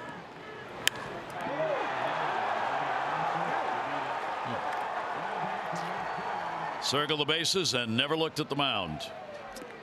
He had answered already. Right. So back-to-back homers. Remember, this Red Sox team was last in home runs last year. They are 3rd in home runs in the league coming into this ball game. Yeah, well, a good group of hitters, young hitters, getting more mature at the plate, understanding what to look for, and J.D. Martinez certainly helps the home run cause.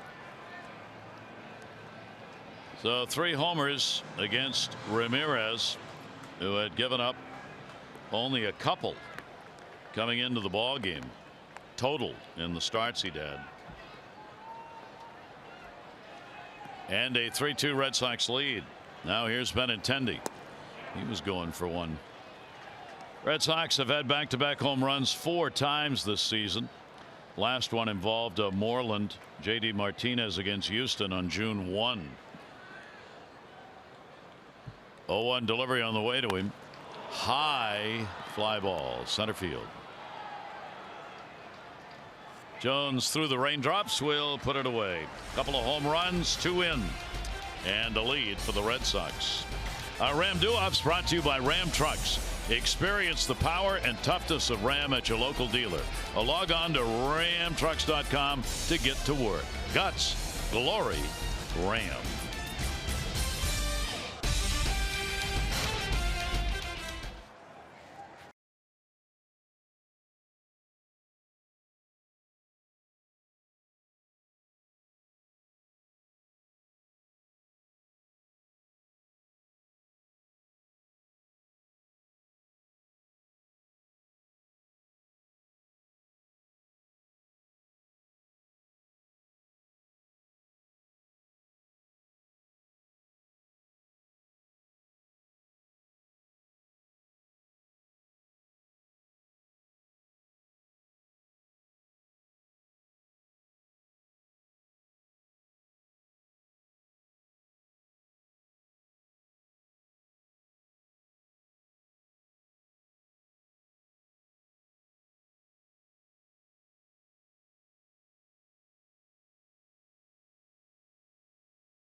and by American Standard.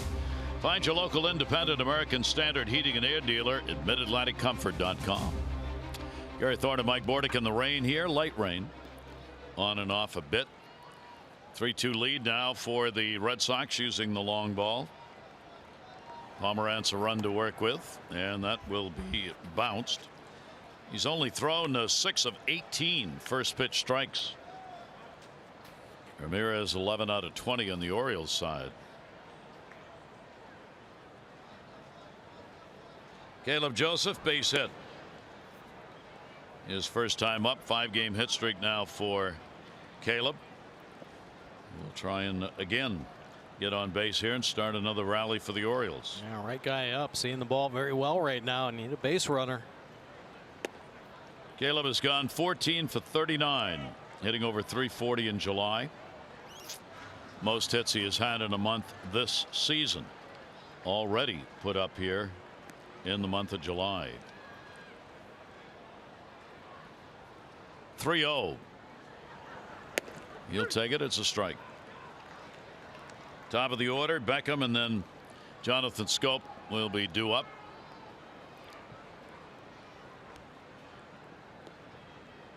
A home run. Betts right now the difference in the ball game. 3-2. Yeah, it looked like Ramirez was kind of explaining to Scope what happened there. Yeah. The up and in fastball kind of pushed it back, and then the next pitch. Boom. Got all of it. Nunez, Oriole third baseman, with him there. Just able to get around on that one and foul it off. Kind of a protect me pitch and a pitch that was up high. Umbrellas up here in the rain. The beads of water coming off the bill of the cap. 3-ball, 2-strike count. Pomerantz. Neither bullpen has been active thus far. Orioles look like they have some movement, and he's on again. So the Orioles get the leadoff man on here in the 5th inning. Join fellow students, alumni, and supporters for University Nights here at Oriole Park. Fans purchasing a University Night ticket package receive a unique Orioles cap featuring the participating school's colors and logo. Caps are limited, so you'll be sure to reserve your seats now. Go to Orioles.com/university today. I'm familiar with those universities. Where's the Black Bear cap? Not in there. And that's a strike on the outside corner. How many of those universities are you paying money to? I have paid to 4 of those institutions. 4. Yeah, and strong. One of my sons attended 3 of those and has still not graduated. 0-1 count. And you know who you are if you're watching. Get it done. This is your father speaking.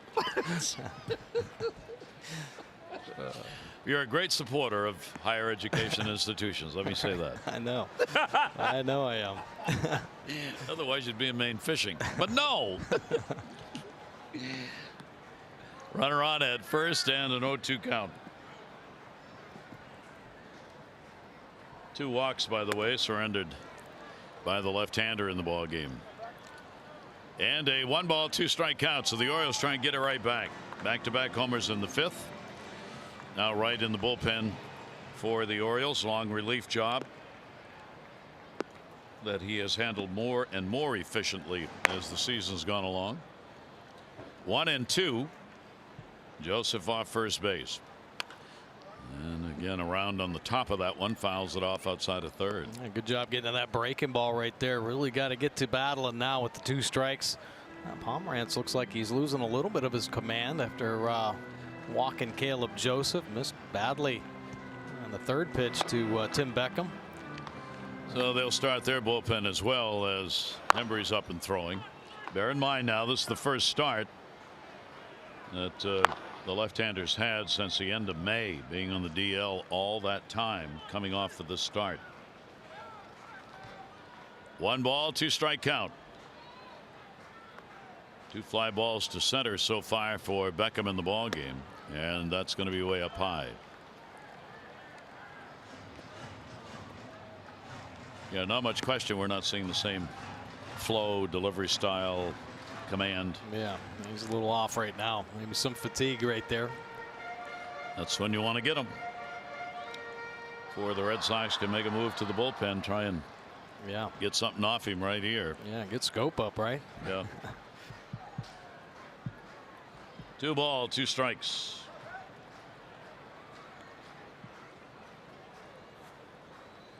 Runner off first. Pitch will be way inside. Gets away. And that will move Caleb Joseph down to second base.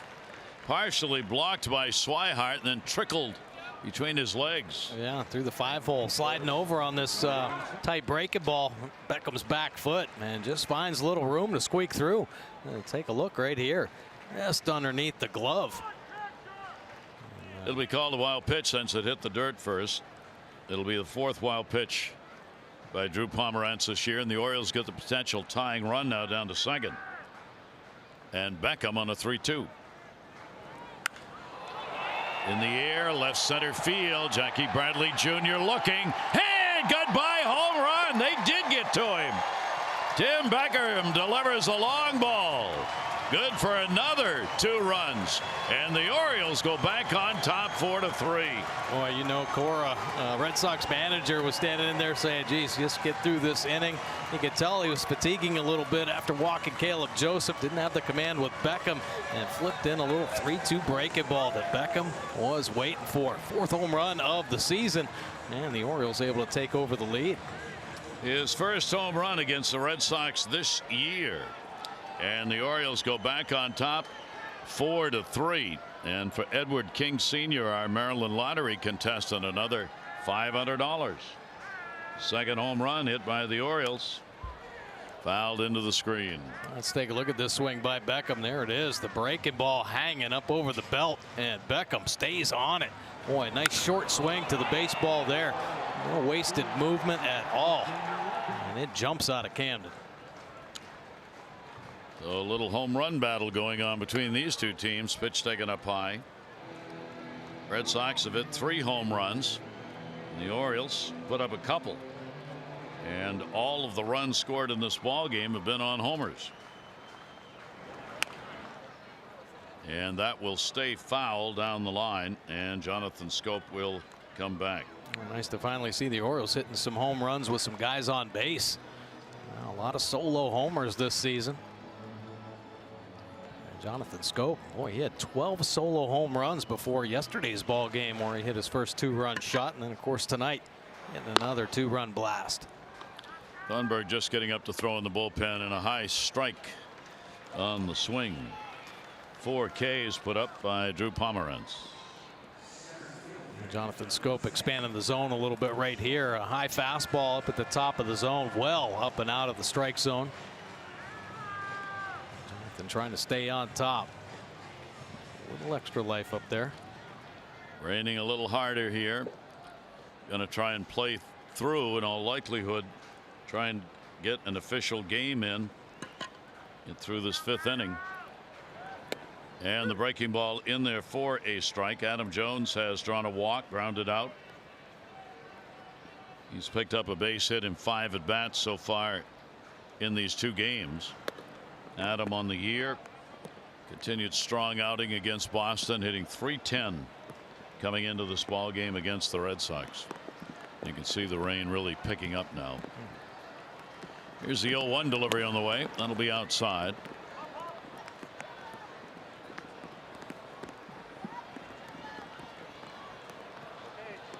Grounds crew getting ready to put the tarp out. Here's the 2-1 delivery on the way, and that'll go to short. Bogarts with a big hop and gets the out, and there are 2 down. A pretty good play right there by Bogarts. Hard hit ball, and one thing you see about good infielders, the ability to just come in on a baseball, but the ability to and have the wherewithal to actually move back sometimes. And Bogarts actually took a couple short steps back to get a better hop and handle that Adam Jones bullet very cleanly. So 2 away. Mark Trumbo grounded out and struck out. He'll foul that one. Where that home run by Tim Beckham could not have been more timely. depending on the weather, could end up being game-winning RBI, even if they play all the way through, but particularly if the weather affects this game. 0-1 the count. To third, fair ball, great stop made. Devers up, long throw, too high, off the bag. Devers made a nice stop of it, but he couldn't get the throw down enough, and Moreland had to reach off the bag to get it. Yeah, you see him rubbing his fingers there. Looked like when he went to take a knee, maybe that throwing hand got in the muddy surface, and when he went to get a grip on the baseball, didn't quite grip it hard enough, and pulling Moreland off. Fortunately for Devers and the Red Sox, that one didn't end up in the seats. Good play by Moreland, corralling it, and Trumbo hustling down the line. That will be a base hit. So Trumbo credited with a single on it, infield hit. That will keep the inning alive. And that may be it. Thunberg may be ready in the bullpen. Alex Cora is on his way out. He really wanted to get him through this inning, but not going to happen. So Drew Pomerantz returning off the DL in this ball game, making his first start since the 31st of May. Will leave, could be the loser.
The disabled list, 4 2/3, but the Orioles offense able to get him a couple home runs. A 2-run shot by Tim Beckham here in the 5th, and of course Jonathan Scope, 2-run shot in the 3rd inning.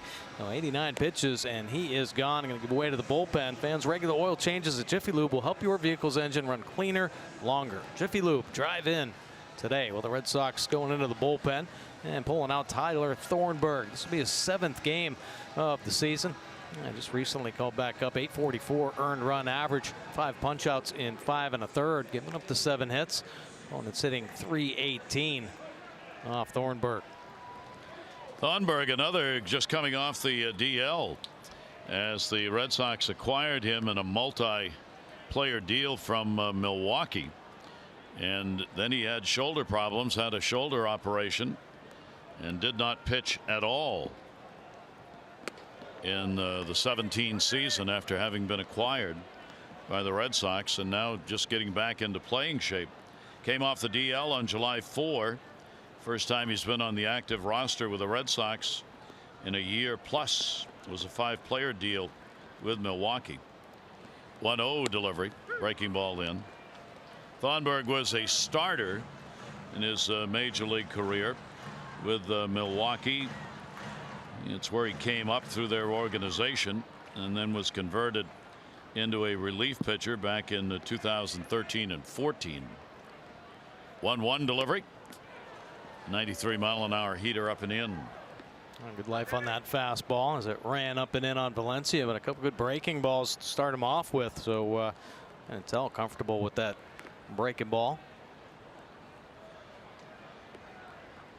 29-year-old right-hander, runner at first base. Beckham's had a 2-run homer to give him the lead. Danny Valencia will take the pitch up high. Danny had a 2 for 2 off the left-hander. Drew Pomerantz, 2 of the 6 hits. You can see the rain coming down, but Field and Culberth, crew chief over at first, they want this inning completed. Get it done. 2-ball, 2-strike delivery on the way.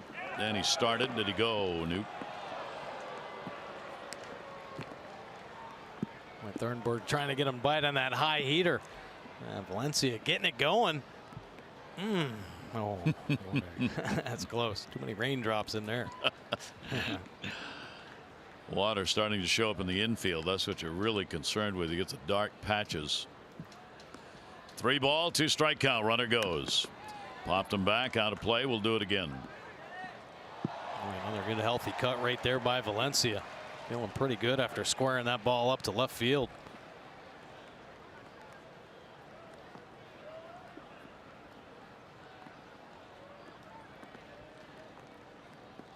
Three and 2. Not going to hold the runner. Moreland behind the base runner Trumbo, who runs, and the breaking ball's in there. Just froze him on that one. But the Orioles, a big 5th inning. A leadoff walk, Caleb Joseph, and then Tim Beckham, his 4th home run, good for 2 RBIs and good for an Orioles lead.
Red Sox at J.D. Martinez gets things going for the Sox. His 30th home run in the first inning. They get the Red Sox on the board, but Jonathan Scope enjoying a red-hot month of July. Hits a 2-run home run back-to-back days. There's Scope hitting 2-run shots, and they take the lead. But Mookie Betts and Swihart go back-to-back in the 5th, and the Red Sox take the lead. How about Tim Beckham? Hopefully his bat heating up as well. 410 feet away, it's another 2-run home run for the Orioles, and they take the lead over the Red Sox here in the top of the 6th, 4-3. Geico, 15 minutes could save you 15% or more on car insurance. Visit geico.com to see how much you could save. Yeah, take a look at Jeffrey Ramirez's numbers of 5 innings. Pretty impressive stuff aside from the 3 home runs he gave up, but getting deeper into ball games, that is a key. Only scattering the 4 hits, had a nice 3-pitch mix going. He's going to give way to Mike Wright Jr. And he will face J.D. Martinez in the rain and foul back for a strike. And take a look at Wright's numbers on the year. 27th game, a couple wins, 4.75 earned run average, continues to come down. Mike Wright starting to settle in nicely out in the Orioles bullpen. Opponent batting average up there over 300 still, but that's come down quite a bit since the start of the season. Martinez, a home run in the first inning, solo shot, tied for the league lead now with 30. And Wright's fastball, 90 miles an hour up high, and boy, it's coming down pretty good. And Field and Culberth taking a look around here. The grounds crews behind the tarp, ready to move it. And he's talking, saying, "Are you ready?" 1 ball, 1 strike delivery on the way, and a strike in the outside corner, and that's it. So we're going to have a rain delay here with the count 1 ball, 2 strikes on Martinez, leading off the 6th inning. So we will tell you, trying to follow here as we go along tonight. Looks more and more like the Zach Britton deal with the Yankees is done, except for medicals, as there are all kinds of rumors flying now, both out of New York and here in Baltimore. So that's what everybody expected, that a deal would be done sooner than later. The Zach Britton would be the next move that the Orioles would make, and it looks more and more like that may be the case. We kept an eye out there with Zach Britton still in the bullpen. Of course, it could take days for the medicals to be completed. Yeah, so that could take a long time, although sometimes in these situations, Buck Showalter, the manager, would get a call down from upstairs saying, don't use this guy. He's in the deal. We've said we won't use him. And so it's all rumors. Nothing's been done yet, but when you get the rumors heating up the way they are tonight, it looks like it's... Yeah, it just seems like everything's kind of coming to a head right now, and I think the final team's kind of putting their pieces in and see which ones the Orioles want to entertain, and yeah, just coming down to obviously some physicals maybe. Here comes Zach Britton coming out of the bullpen now, but you know, that's what I think everybody expected. The free agents that the Orioles had probably being dealt here if they didn't get off to a good start, so the speculation all coming true for this team. Unfortunately, just haven't been playing well enough, and some of their key pieces that have had so much success here to their you know, with the Orioles the last few seasons are now on the trade block. Yeah. Dan Conley wrote an article in the Athletic before, just in case he's gone tonight, that I want to note. Conley wrote an article at Zach Britton, talking with him about the Orioles and what's happened, and what Zach Britton said was this, and this is from Conley's article. When Edwin Arcanacion's 3-run homer soared over the left field wall to win the American League wildcard game in 2016, that was the unmistakable bang of the Baltimore Orioles' competitive window slamming shut. Zach Britton said, you kind of wondered, had we won that game regardless if I had pitched or not? We had opportunities to win that game before that. Had we won that game, how far could we have gotten? And maybe that would have changed the direction of the team going forward. Britton said that on Friday, and also said, but you never know. We are where we are now. But that game and that at bat keeps coming up in current Orioles history. Yeah, I mean, it sure does. And there was a window, I think, for this Oriole team. And was that the year? Did they have enough? I think a lot of times you roll your dice. Your Buck Showalter talk about that. Just make it in the postseason. You get on a roll, and the hottest team generally wins. But I don't know if the Orioles had enough. Unfortunately, that's going to fall back on Buck and Zach Britton for the rest of their careers. But I think the Orioles, that window of opportunity, they may have missed out on getting another starting pitcher back then, and of course the corner outfielders. After losing Markakis, they've just been struggling to find a consistent left fielder and a consistent right fielder to back up Adam Jones, and that's been a big part of the problem as well. I mean, the Orioles had some really good success with the pieces they had. I don't know if there was ever enough to really take them to the pinnacle. Yep. And as Zach said, you'll never know. Right. Those are the kind of thing you can't go back and relive those, so you just wait. All right, we are going to wait too. We are in a rain delay. The tarp has been put out on the field. There's a lot of rain in the forecast, as those in the East Coast know. We will check back in at the bottom of the hour or sooner if there is a decision made. But for right now, a rain delay. The Orioles, however, are on top in this ball game by a score of 4-3, trying to even up this series at 1 apiece with the rubber match coming up tomorrow. Gary Thorne, Mike Bordick, we'll keep you posted and at least be back at the bottom half.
I don't think anybody clicks the ball like he does. The sound it makes when he squares the ball up. It's a clean sound.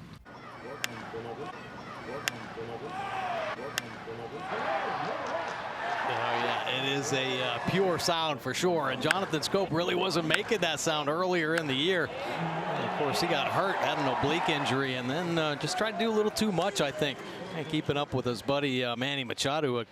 Got off such a good start this season, but boy, this month Jonathan Scope coming back into his own, hitting over 360, 6 home runs this month, at 28 hits, seeing the ball so well, and really for Jonathan Scope, it's just about managing the strike zone. All right, we're ready to go. It's a 1-ball, 2-strike count. J.D. Martinez, and he will go down swinging. So the rain delay over. Mike Wright on the mound, facing his first batter here in the top of the 6th inning. Well, unfortunately, taking just the one pitch, a high slider right there, kind of backs up on Mike Wright Jr. and ends up becoming a pretty darn good pitch, getting Martinez to strike out. And here is Mitch Moreland. Orioles on top by a score of 4-3. All the runs have been on home runs, as Martinez, Betts, and Swihart have homered for the Red Sox. Those solo shots. And then the team that hit all the solo shots has had the 2-run homers. That's the Orioles, getting it by Scope and Beckham. And Wright on in relief of Ramirez, looking to win his first major league game. In the air to left field, Trey Mancini moves in on the Moreland fly ball. 2 down here in the 6th. Now the Orioles are proud to join Johns Hopkins, University of Maryland, other corporate leaders supporting Baltimore City's Youth Works program, trying to provide as many as 12,000 Baltimore City youth with summer employment. You can donate by going to BaltimoreCityFoundations.org. Choose Mayor's Office of Employment Development Youth Works. And you can learn more by going to youthworks.oedworks.com. 2 down, nobody on. Xander Bogaerts. Orioles bullpen is back out, except for Zach Britton. Deal apparently being worked through with the Yankees for Britton. 3 pitchers involved. We'll give you an update on it here as we go along. Not official, but clearly big time action going, and probably down to medical reviews.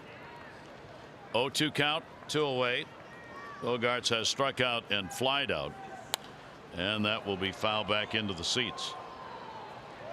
Joe Kelly, who had a great beginning first 2 months and has struggled in the bullpen up for Boston. Right.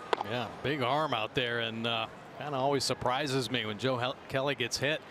Yeah, he got on a nice little roll to start this season off, but lately, the guys have been catching up to him. Pitch will be away. Wright has gone in the other direction. His ERA over the last 8 appearances, covering 16 innings, is 1.69. He has struck out 13 and walked only 2 in what's now 16 2/3 innings. 1 ball, 2 strike delivery on the way, and he'll come up with high heat and gets it done. And now Zach Britton is back. Wait, the deal's off. Wait a minute. Hold on. Hold on. I'm just going to go watch the game.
Game turned over to the bullpen now, and here's Kelly. Yeah, Joe Kelly, big time arm, can rush that fastball up into the high 90s. Even touching 100 at times. That earned run average, see it at 420 right now, has climbed this month. His earned run average is up to 859 in the month of July. 14 earned runs in 14 2/3, so very susceptible here in the month of July. Opponents hitting just 189 on the year, but they have been getting into him lately. 3 home runs he's given up on the season. 30-year-old out of Anaheim, California, lives in Rancho Cucamonga now. Why? Just so he could say that. Where do you live? I live in Rancho Cucamonga. So there. Like it. You do? Rancho Cucamonga. Sounds good. It's one of my favorite names of minor league cities. Don't know why. It just kind of sounds good. So Kelly goes to work against the Orioles, and a ground ball down to third. Devers, busy night, running throw. Trey Mancini retired on a pitch to start the bottom half of the 6th inning. It seems like Devers makes the play a little bit smoother when there isn't a runner on base. He's had to make some tough decisions here in this ball game, with a nice play on a slow roller there to get Mancini. For Joe Kelly against the Orioles this season, this is game number 6. He's given up nothing in 4 2/3 innings. No runs, no hits. Lifetime, he has a 3-2 record against the Orioles. This is the 24th game he's appeared in against the O's. 7 as a starter. Was with the St. Louis Cardinals before joining the Red Sox. Chris Davis 0 for 2, couple of fly ball outs in the ball game. Shift on against Chris. 1-0 delivery to him. He'll chase high heat away, foul tipped. That's a quick fastball right there. 97 up at the top of the zone. Paul Fry getting loose in the O's pen. Chris has done well against Kelly. He's 5 for 13 with a home run. 1 ball, 1 strike delivery to him, and that's way up again.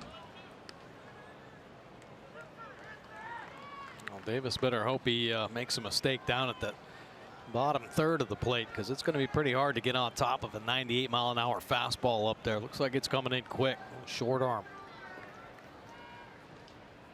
2-1. And again, stays up and he stays off it. So the count goes to 3 balls and 1 strike from Kelly. Thornburg came on and worked just a third of an inning, got a strikeout. 3 ball, 1 strike count on Chris. 1 down, bases empty. No breeze at the ballpark for the moment.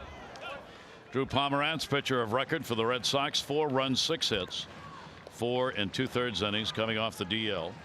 Jeffrey Ramirez, a chance to win, went 5 innings for the Orioles, gave up 3 runs on 4 hits with a walk, 6 strikeouts, helped out by the Scope and Beckham home runs, accounting for the 4.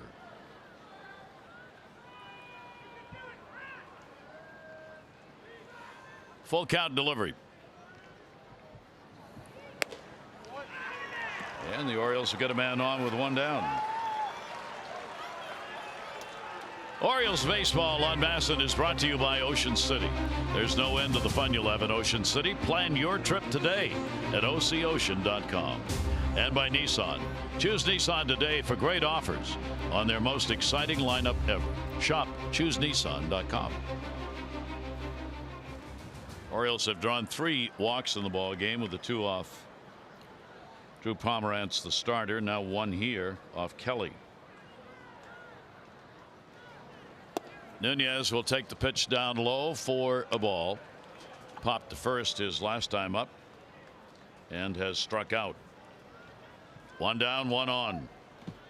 Orioles looking for some tack on runs here, trying to get a little separation between themselves and the Red Sox down the stretch. Runner goes. Kelly very slow to the plate. No chance. Ball bounces up in the air. But Chris Davis gets a stolen base, and he had a big jump.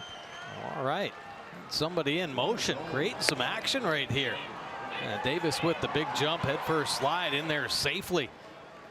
Just when you need one of those insurance runs, Chris Davis stealing a bag to get himself into scoring position. Well, the crash and burn slide there for the Crusher at second base. Maybe sticking in the mud a little bit. He's 2 for 2. Look out on the base paths. Gets himself in scoring position with 1 away. Nunez with a 2-0 count. Kelly wasn't even looking over there at first base, and a good heads up play by Davis. Saw that and had an enormous jump on Kelly. Boy, that stuff is out there every night. You take what is given, and if a pitcher isn't paying attention to you, why not take that advantage, take that base, get yourself in a scoring position. I'm sure Bobby Dickerson, maybe Buck Showalter noticed that Kelly wasn't paying any attention. Probably Wayne Kirby got into his ear on the other end and said, hey, if he doesn't look over, just get going, man. We got the 1-run lead. Need a couple more. Chris had a stolen base last year and a stolen base the year before. He's doubled it this year. 2-1 delivery on the way, and that's up and in. That'll move him back away from the plate. The Nunez to be followed by Caleb Joseph. Orioles batting here in the 6th inning. How long was that rain delay anyway? Did you get a figure? We'll check in here on that. We had 2 rain delays in the ball game last night,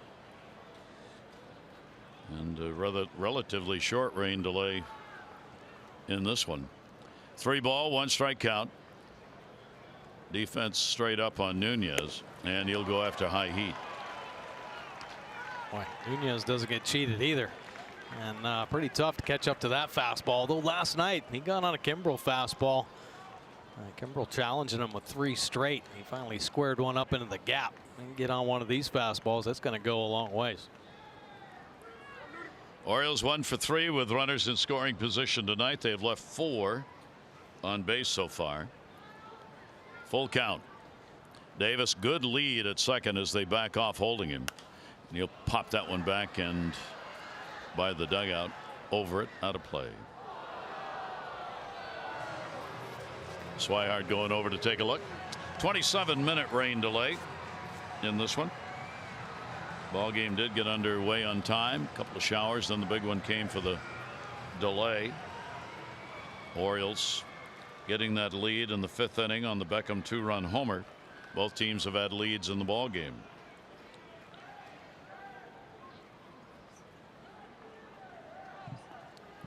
Full count delivery coming again.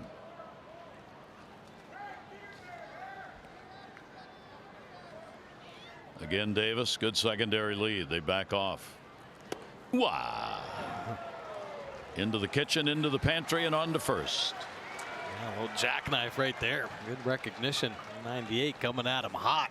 That's 2 walks in a row now by Kelly. Whoa. It's got a piece of him. So he is on. And the Orioles with 2 on. That does set up a potential double play with 1 away. But Caleb Joseph coming up. Big part of the game already. A base hit, scored on the home run by Scope in the 3rd. Drew a walk in the 5th and scored on the home run by Beckham. 5-game hit streak for Caleb, who has had 3 hits in these 2 games. 3 for 5. 2 on, 1 out. Inside to him. I want to send out a very special hello. Chris Daschle is watching. He is the sports producer at WBAL TV and a good friend of ours. The executive sports producer is a longtime favorite who visits us here at the ballpark often. We know Chris is watching tonight, and we send our very best to you. Great to hear from you. And obviously, all of us here with the Orioles send along our very best wishes. Yes, we do. If we made you laugh tonight, success. 1 ball, 1 strike count. Buck pacing a bit, hoping the Orioles can add to this 1-run lead. Joe Kelly, breaking ball in there for a strike. Boy, it's not a comfortable at bat right now with Kelly kind of misfiring on a couple with 98 miles an hour. Jackknife Nunez for ball 4, and he drops the filthy slider on Caleb. Joseph is 2 for 10 with a home run off the Red Sox right-hander. Davis off second, 1-2 delivery on the way, and a check swing foul. Man, that thing is just exploding up and in. 99 miles an hour there, chasing Caleb's bat.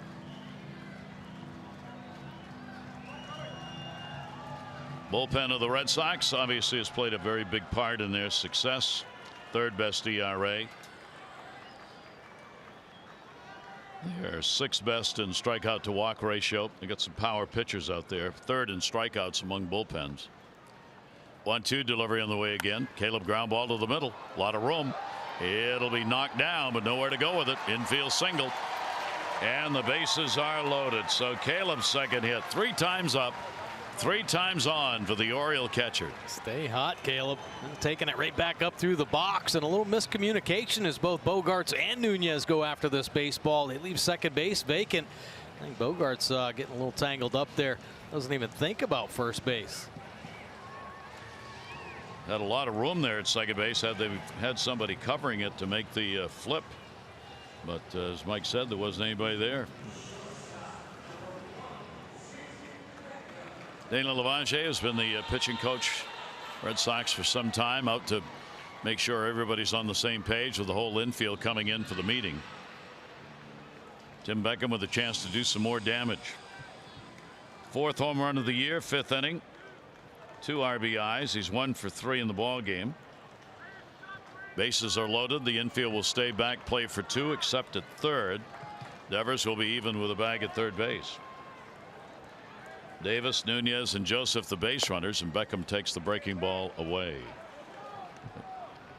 20 pitches thrown by Kelly already, and he's recorded 1 out. And the Orioles have him loaded. Beckham a 2 for 5 lifetime off Kelly. And obviously a very big at bat in this ball game. Yeah, Kelly having a hard time commanding everything right now. Some inconsistencies, so being patient certainly the key.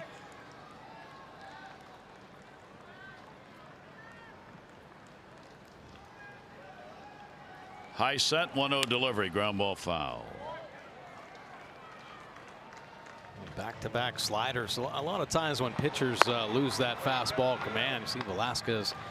Now the Red Sox bullpen, catcher will call slider just so they can finish that pitch out in front and get that full extension on their fastball.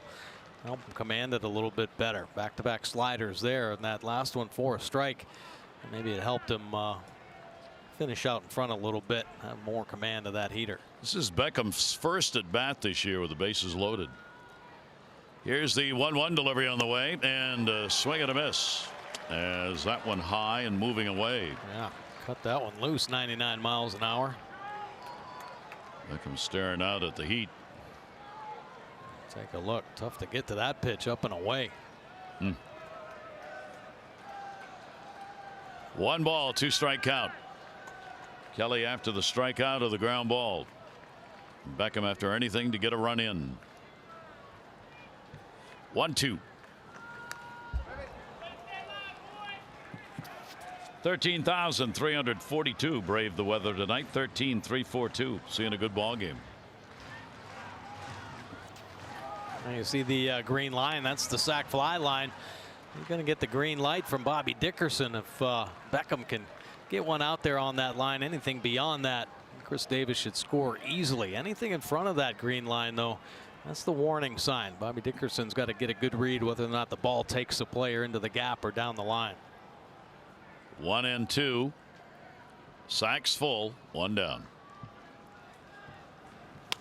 Ground ball foul. Almost picked off Davis. That's why you stay in foul territory. Yeah. Devers going over to field it in foul territory. And take a look at the athleticism right here by Davis. A hard chopper, and look out.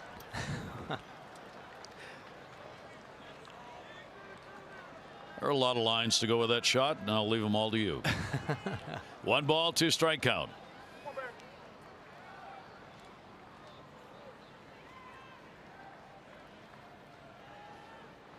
A real battle going on here with Kelly and Beckham. 1-2 delivery again. Reaches, fouls it back. Kelly had worked up, in, then went up and away. Yeah, boy, he's expanding, working the perimeter right now, and Beckham not taking any chances, letting the pitch pass. Yeah, reaching out there on that last Like a cutter just off that outside corner. Tim did not have an RBI against the Red Sox this year prior to that home run in the 5th inning. He's got 2 now, and he'd like to add more to it. 3rd time on the 1-2 count. Ooh, Man. Now what's he going to do? Try to drop that slider down and away again after big fastball up and in. Try to push him back a little bit.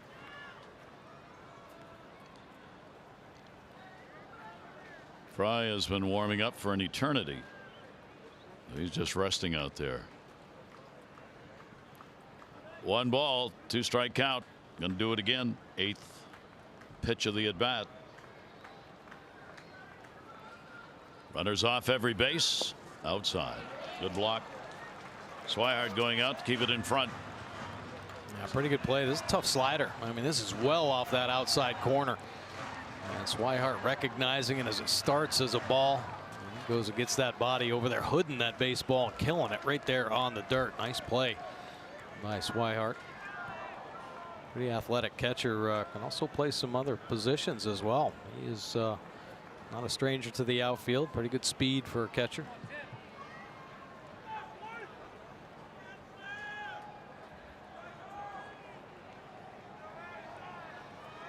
Two ball, 2 strike count. Kelly really having to work. And Beckham down to 3rd again and foul. Wow. What an AB. So it'll be at least 10 pitches in this at bat.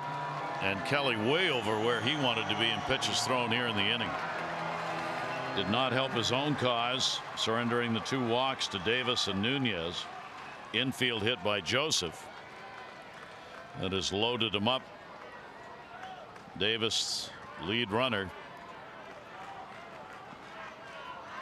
The 29th pitch of the inning right here.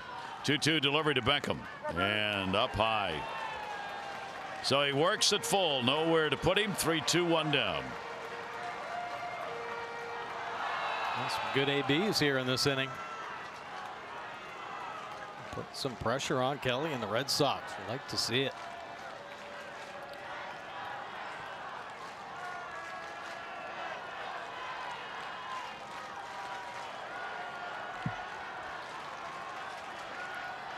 Only 1 away. 3-2 pitch on the way. In the air. Right field. It'll get a run on the warning track. Betts. He'll make the catch. Davis will tag. Throw will come into the cutoff man. And what an at bat. Beckham gets his 3rd RBI of the ball game on a sac fly to make it a 5-3 Orioles lead. Yeah, that was impressive right there by Tim Beckett, fouling off some tough pitches. Pretty good inning going so far, and a high fastball, and Beckham driving it, getting Betts way back on the warning track. Davis easily scoring from there. Nice job by Nunez hustling into 3rd base. Beckham getting a little bit of love with a great AB. One of those tack-on runs. Season high for Beckham with the 3 RBIs in the ball game. Now 1st and 3rd. Jonathan Schoop. There are 2 down now. Schoop will take the pitch outside at 95. Jonathan with a home run in the 3rd inning. 2-run shot. He has struck out a couple of times in the game. Jonathan now has an 8-game hit streak going. Well, it's pretty amazing the importance of a base on balls, and Chris Davis starting this inning off and taking a high pitch, a borderline pitch. That's going to go for a base hit into right. Defense was shifted around, and Jonathan Schoop puts it out there for a single and RBI, and a 6-3 Orioles lead. A good piece of hit, and Schoop staying red hot. Some good ABs here in the 6th inning. Looks like they're going to run Kelly. And Jonathan not trying to do too much. A big hole over there. Caleb Joseph at 1st base, and he shoots that hole, driving in Nunez. So a 3 RBI ball game now for Jonathan Schoop. And he has now had 3 straight 2-hit ball games in a red-hot July.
bullpen and in the starting role. 2.61 earned run average with 6 wins.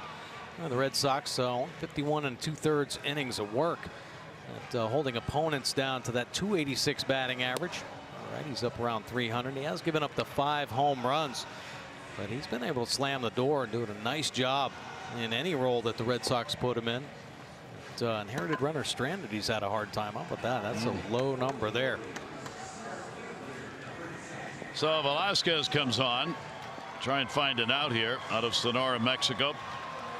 29-year-old right-hander who pitched in the Mexican League for a number of years, about 8 of them, before the Red Sox purchased his contract from the Mexican League team, and has pitched with Boston last year for the first time.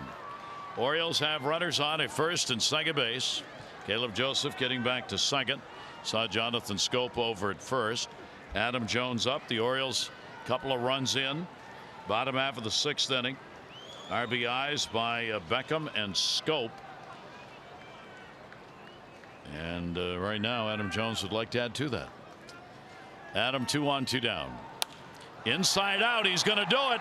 That's going to fall in. Runner going. Joseph will score. Betts up with it. Throw to second. Schoop will stop at third. And Adam Jones gets an RBI. And the Orioles increase their lead to 7-3. A good piece of hit right there by Adam Jones. Oriole hitters not trying to do too much. Look at Adam pull the hands in there. Fillet that one, cutting over to right field. It's a stake on the end as Caleb Joseph scoring from second base for him. Adam Jones and the O's putting together quite an offensive inning right here. Nice crooked number. You don't see too often, or haven't, in this offense. So the Orioles continue with one of the best innings they have had in a while and extend the lead. Here's Mark Trumbo. Runners on at first and third. Trumbo a base hit. He is 1 for 3 in the ball game. And the pitch will be in there for a strike. Adam Jones now with 38 RBIs on the season. Jonathan Schoop's got 3 in the ball game. Schoop is now up to 32 on the year. Tim Beckham's got 3 in the ball game, 13 on the year. 0-1. Trumbo lines at the center, right at Jackie Bradley Jr. But a big 3-run 6th inning, and the Orioles go on top.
Well, one of the best offensive nights for the Orioles in a long time, as the Orioles have gone 4 for 7 with runners in scoring position and now have a 7-3 lead in this ball game.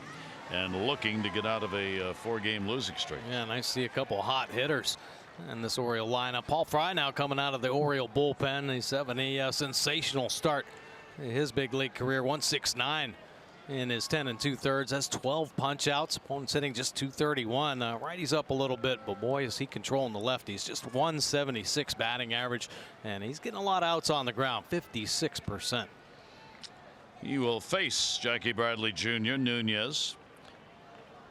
Devers due up, shift on against Bradley, is 0 for 2 with a strikeout and a fly ball, and the pitch taken up and in. Red Sox entering today's play 6 games ahead of the Yankees. Yankees have beaten Tampa Bay 4-0. Masahiro Tanaka, a complete game shutout. Gave up only 3 hits, struck out 9, and walked only 1. Romine taking over for Sanchez behind the plate for the Yankees had a 2 RBI ball game. So the Yankees win it 4-0, and Tanaka gives them a great start. Rickards come on to play right. Trumbo out.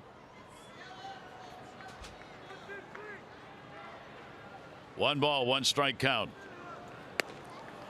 In the Britton deal, if it goes through, the apparent pitchers, Dylan Tate from the Yankees, a Double-A right-hander, number 4th overall pick by Texas, acquired by the Yankees in the Beltran trade. He's a 3.38 ERA, 15 starts at Double-A ball for Dylan Tate. He is apparently the leading player coming from the Yankees if the deal goes through for Zach Britton. They've also got Cody Carroll, a Triple-A reliever, apparently in the deal. He's got a 2.38 ERA, a right-hander, 32 games, considered the 15th prospect in the Yankee camp. And Josh Rogers, a Triple-A left-hander, a starter, 19 starts, 3.95 ERA at Triple-A. Now, all that's obviously got to be finalized, but those are the 3 names mentioned, 3 pitchers.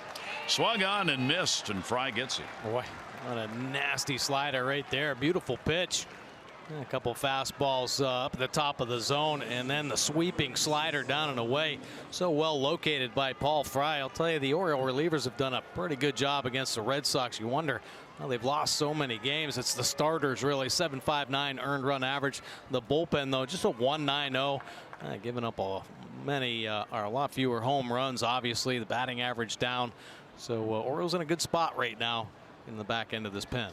Those are our PNC inside the numbers. Left-hander Fry fielding his position. Pitch and an out on Nunez. And 2 down here in the 7th inning. Well, Fry's been impressive. Got a quick arm, a little short armor getting it behind his head, so it's tough to pick it up. And you see right there the effects. That ball getting all over Nunez. 2 down, nobody on. Devers coming up. Rafael Devers hitting just .212 off the left-handers this year. He hit .400 against left-handers last year. He went 20 for 50 with 2 home runs. Wow. That would be called a significant drop-off. Yep. I think the lefty pitchers figured out where his weakness was. Found some video somewhere. 1-0 count with 2 down. Gets away from Paul, and the count will go to 2-0. Wright worked an inning, couple of strikeouts, got all 3 out of there, so he continues. Mike Wright Jr. does his impressive performance. Last 9 appearances now, 17 innings, 3 earned runs, and 15 strikeouts. Yeah, his velocity coming back on all of his pitches. Popped 96 tonight. That's a good sign for Mike Wright. And a 2-ball, 1 strike count from Fry.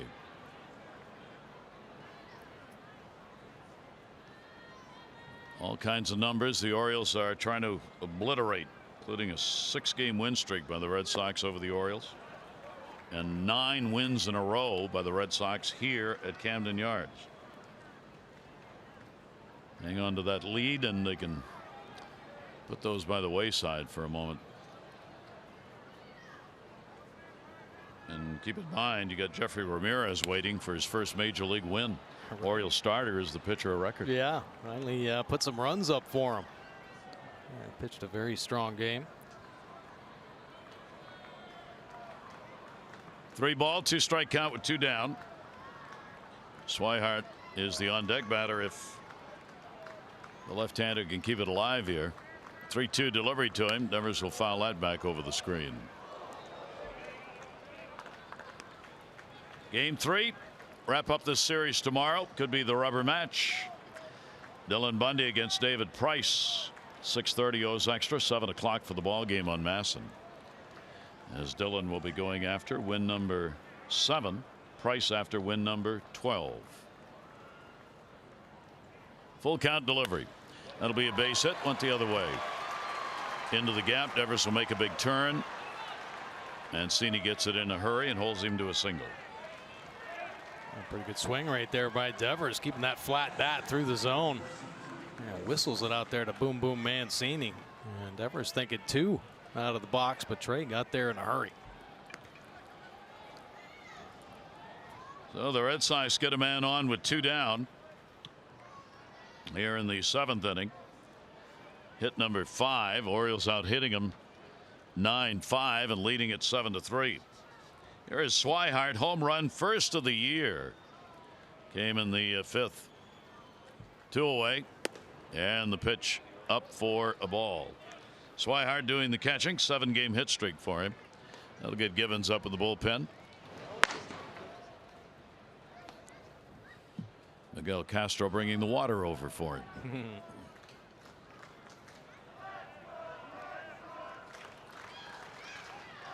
Fry with a lob toss over to first.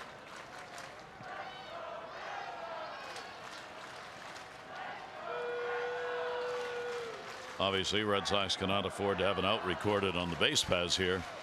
2 down, 7th inning, and down by 4. Yeah, we were talking about the open, just the fact that the Orioles can't afford their margin for error is too small with the lack of offense they've been getting. But the Red Sox, on the other hand, they made a base running blunder last night. But they've had so much offensive support that they can kind of overlook some of those miscues. 1-1 delivery. Swihart got jammed. Nunez. Ooh, and good play by Davis. Had a hard time getting it out of the glove from third. Davis, though, able to go up and get it, come back down on the bag. 7th inning stretch time. Orioles 7, Red Sox 3.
Whole team together. Yeah, whole team together here. 218 average leading off an inning, and Trey Mancini, the best in the business here for the Orioles at 317. Jonathan Scope nearing 300. Trumbo doing a good job. You see Beckham and Valencia on the list at 271. Of course, Danny Valencia here leading off this 7th inning. Couple of base hits and called out on strikes. Velasquez delivers and the ball in the air to center. Well, no, actually to short. Never made it that far. Bogaerts hauls it into the out. Just getting it on the end of the bat there. Valencia swinging early to do some damage. A little ambush swing. A little slider getting it on the end. One away, bottom of the 7th inning. Trey Mancini 0 for 3. He has had a 1 for 7 in the first 2 games of the series. 304 lifetime hitter against the Red Sox. Not this year, though, down to about 220. And the pitch taken down low for a ball. You know, they now have lobster rolls here at the ballpark. Do they? Yeah. I didn't know that till today. There's a stand down by the children's play area. Yeah. That has lobster rolls. Maine lobster roll? I don't know that. I'm going to check, though. And pitch taken outside. They only have it when the Red Sox come to town. No, I don't think so. It's up. It's got a permanent sign. First time I've ever seen it. I don't know if it's been here all year or not, but it's the Lobster Hut is what it's called. I tried to find a price somewhere, but I couldn't. It's probably a market price. 2-0 delivery on the way.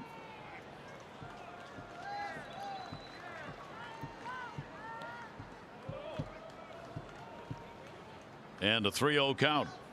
Kelly worked 2/3 of an inning, 3 runs, 2 hits, 2 walks. Drew Pomerantz, the starter, pitcher of record on the losing side still with the 4 runs, 6 hits, and 4 2/3. 3 ball, 1 strike count, taken all the way by Mancini.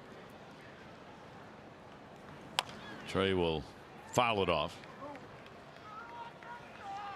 And a full count, 3-2. Yeah, Trey just trying to do a little too much with some of these pitches.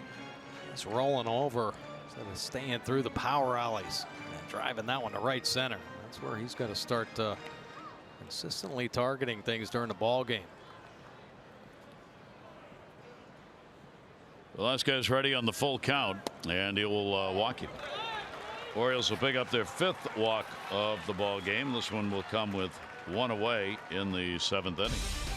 This copyrighted ready to telecast presented by authority of the Orioles may not be reproduced or retransmitted in any form, and the accounts and descriptions of this game may not be disseminated without the express written consent of the Orioles. Play that guitar, baby. Oh yeah, you rock. Ooh-ah. Jace Peterson will come on to run at first for Trey Mancini. Nothing quite like a good air guitar.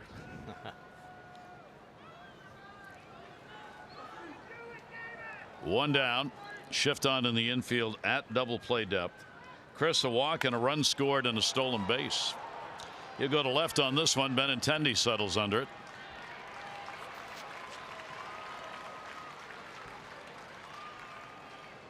There's Peterson back to the bag and Davis back to the bench.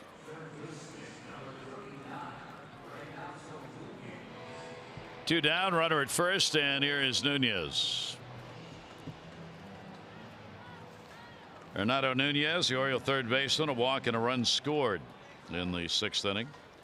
The Orioles got 2 walks that inning, Davis and Nunez, and they both would cross the plate.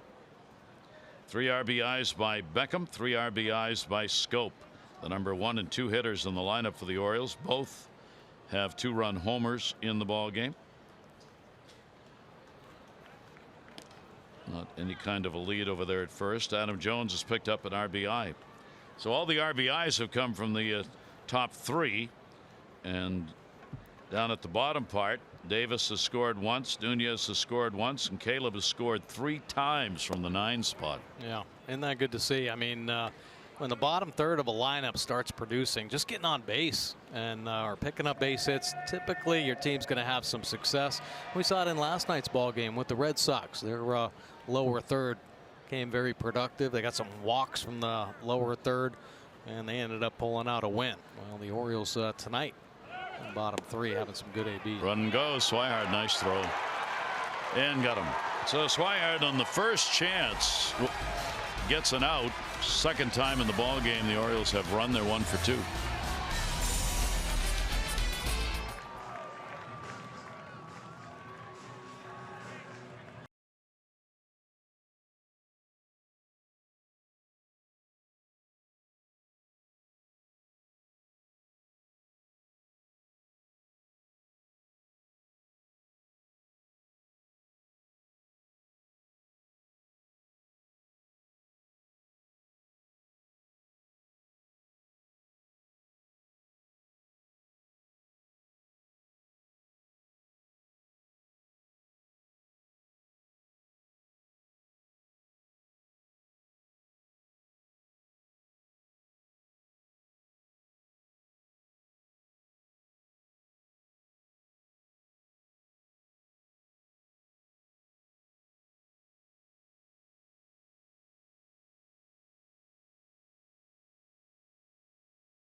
volunteer program. More than a dozen students, Boys and Girls Club of the Metropolitan Baltimore area, participated in the Tales with Tales. It's a reading program at the Baltimore Animal Rescue and Care Shelter, Barks.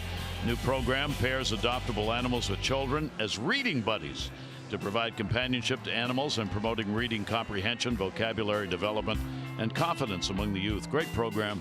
Anything to do with reading is a great program, but to have the pets involved as well, that's a great thing. Yeah, definitely. I mean, anything obviously with kids and pets, and then you combine the reading. I mean, hey, that's great stuff. Combination. So you still haven't answered me. I'm going to ask you publicly now. Oh boy. So if I have to embarrass you to do this, okay? All right, go ahead, give it to me. All right, hang on. I'll try to answer you. Mookie Betts, you read a great history book. Yeah. You gave it to me. Yes, I did. I have almost finished it. Okay. And I want you to come on with me to do my Hitting the Books blog. Yeah, I'd love to. And I've asked you 3 or 4 times, That's and you right. keep ignoring me. Yeah. Yeah. Well, I've been waiting for you to finish. Well, so I can have my book back so I can study it. Oh. It's a big book, Gary. That's like the biggest book I've ever read. It's an enormous book. But it is a great book on a whole new look at history from an economic, political power situation going all the way back. Base hit into right field. So Mookie Betts is on with a single. He's had a home run, his 24th, and a 2-for-4 ball game. Jace Peterson has stayed in the ball game in left field for Mancini.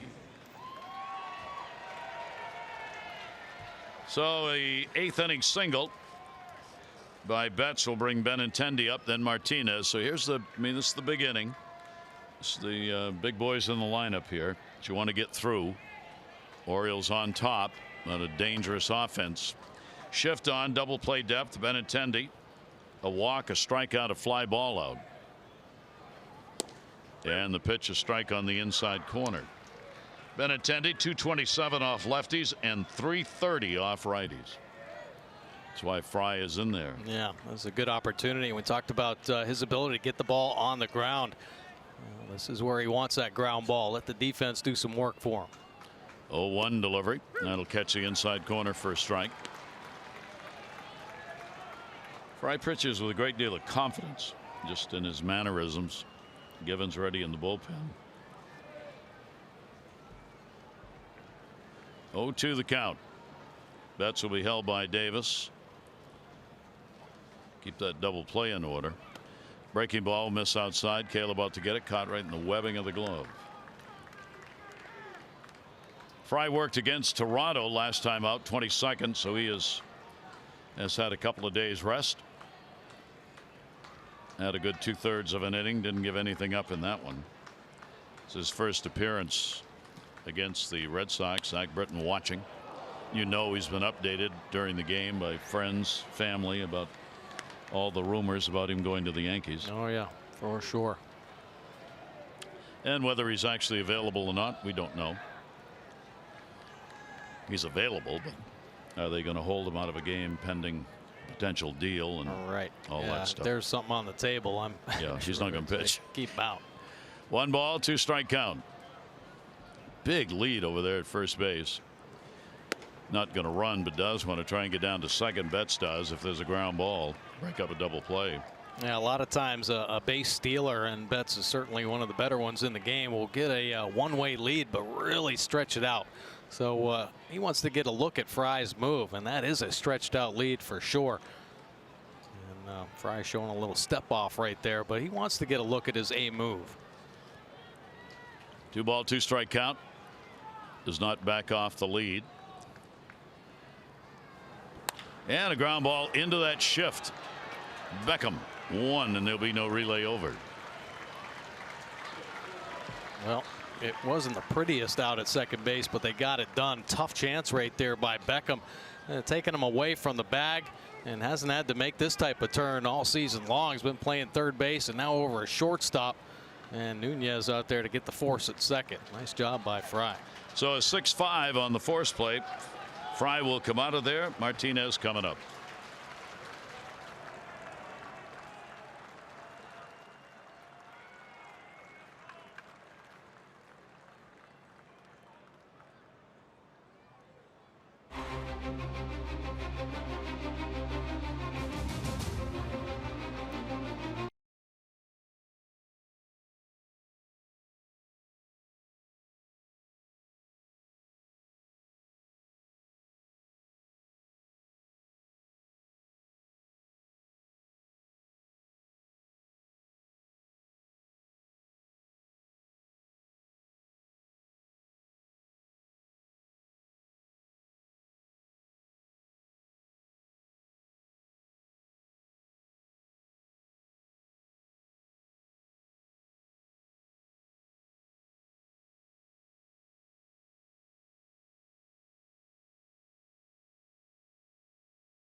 match may be coming up tomorrow. David Price on the mound against Dylan Bundy.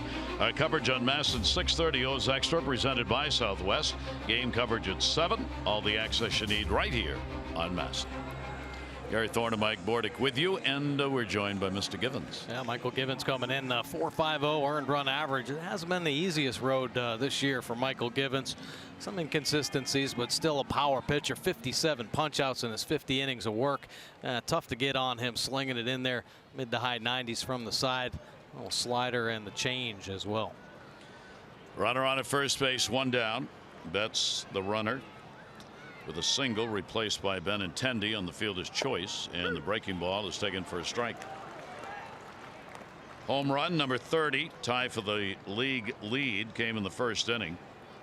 Give the Red Sox a early lead in the ball game. He has struck out, popped out since. J.D. Martinez with the straight up D against him. Ground ball to third, just missed the bag. Boy, he doesn't go that way too often. And Nunez with a pretty good jump down there.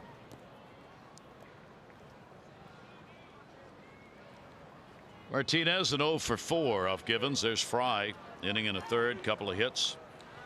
No walks and one strikeout. Good job. Came in against tough left-handers of the Red Sox and got it done. Yeah, sensational start for Paul Fry here. Really showing Buck Showalter building his confidence. Ooh-ah, in the air to right field, way back, and goodbye, home run. A 2-homer ball game, J.D. Martinez, and they are right back in it. It makes it a 7-5 ball game, and he's now the league leader with 31 homers. It's just unbelievable how much pop he's got the other way.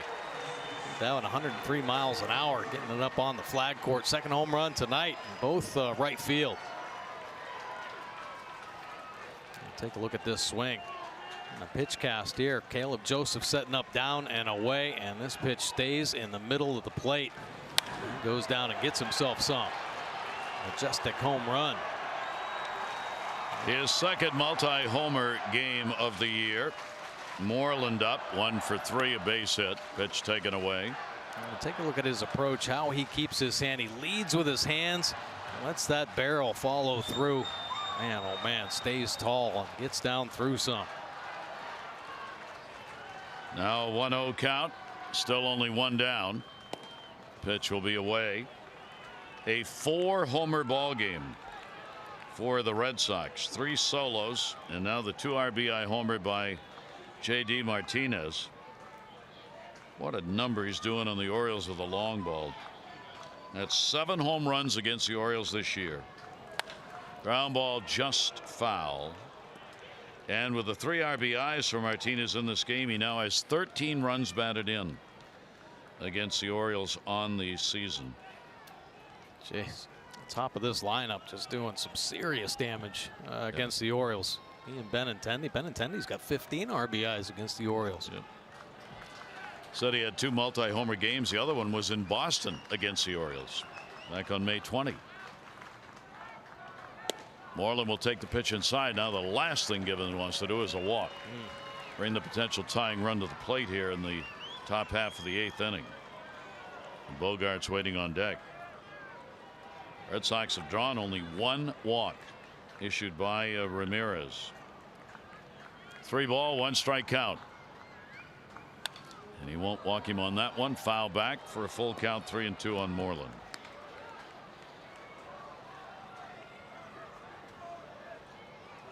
Moreland a 1 for 4, lifetime off Givens. Fry charged with 1 run. The Benintendi run as he reached on the fielder's choice. The other run on the homer, Martinez Givens. Full count delivery on the way, and he gets him with high heat. Big strikeout. Good pitch right there. Nice job executing. Elevated fastball. Caleb wanting it up and in. He executes there. 97 miles an hour, and Moreland just a little bat head drop swinging underneath.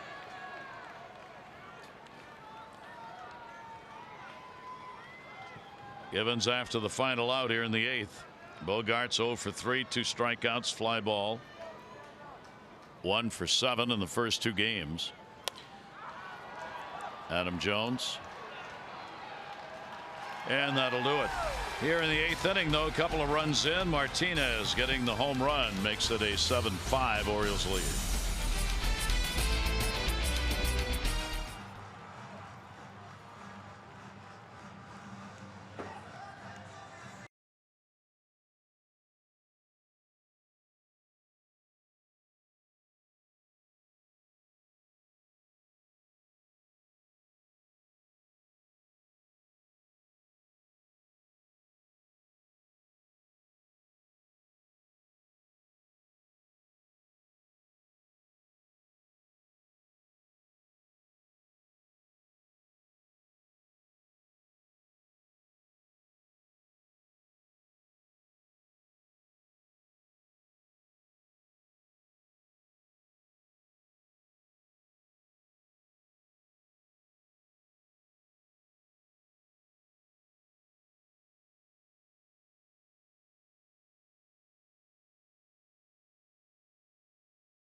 College. It was 2004. Bring your toothbrush. 3rd inning at Warner Park. 5,000 fans, a minor league game. Wisconsin Woodchucks and the hometown Madison Mallards. They set an American record. The most people brushing their teeth at the same time. And in 1956, Hank Greenberg inducted into the Hall of Fame the Detroit Tigers slugger, the first Jewish player to be enshrined in Cooperstown, one of the game's great players. First baseman, power, 5-time All-Star, 2 World Series championships, MVP in 35 and 40. And Detroit Tigers retired number 5 of the great Hank Greenberg, who brushed his teeth regularly, but not necessarily during the game. And you see congratulations and goodbyes apparently beginning on Zach Britton with all the rumors tonight about the deal with the Yankees. We were just wondering who's going to close this game tonight if the Orioles go to the bullpen. Right. Probably it won't be Zach. That ball inside out down the line in right field. Foul territory. Oh, what a nice play.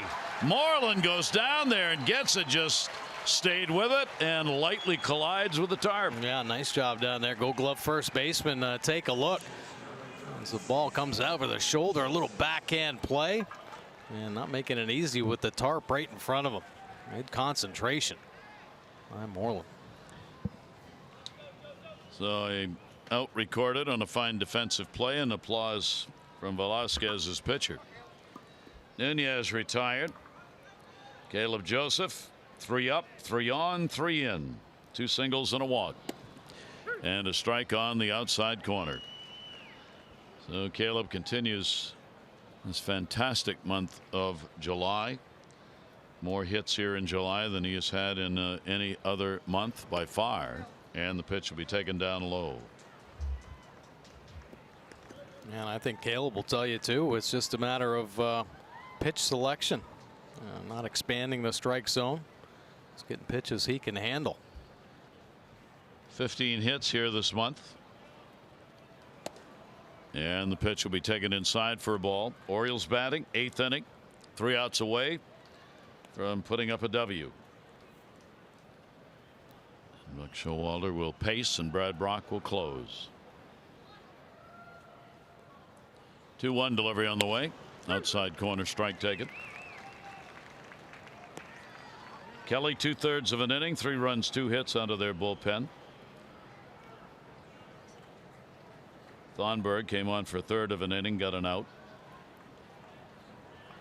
2-2 to the hole, cut off. Devers up and gets it.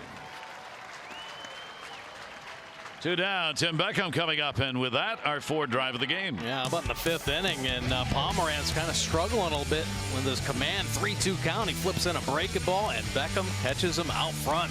Second 2-run shot of the ball game for the Orioles. Hurry to your local Ford dealers for great savings on cars, trucks, and SUVs. Tim with 3 home runs here in the month of July. 3 RBIs in the ball game. The other coming on a sac fly his last time up, and a strike on the outside corner.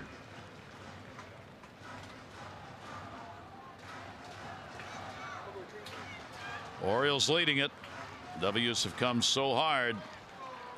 Few and far between, so just hanging on to get this one completed. 0-1 delivery on the way. That'll be a strike taken. A couple good fastballs out there on the outside corner. And Beckham thinking they're just a little too far to reach. But painting the edge.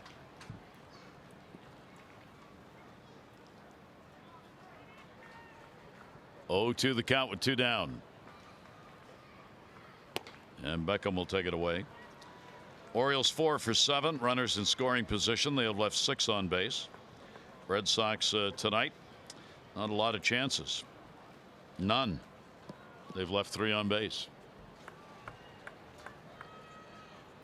They have used both teams have used the home runs, but tonight the solo shots primarily for Boston. Pitch taken up high.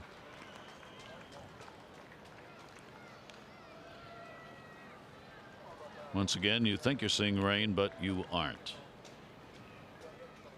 Well, it has been quite a while. It has. We could use a little bit of rain here. I mean, the fact we're playing is amazing. In fact, we're playing in the 8th inning, even more amazing. Ground ball will go to short. Long throw is coming up. Bogart's got a hustle in the dirt. Nice pick. Got him.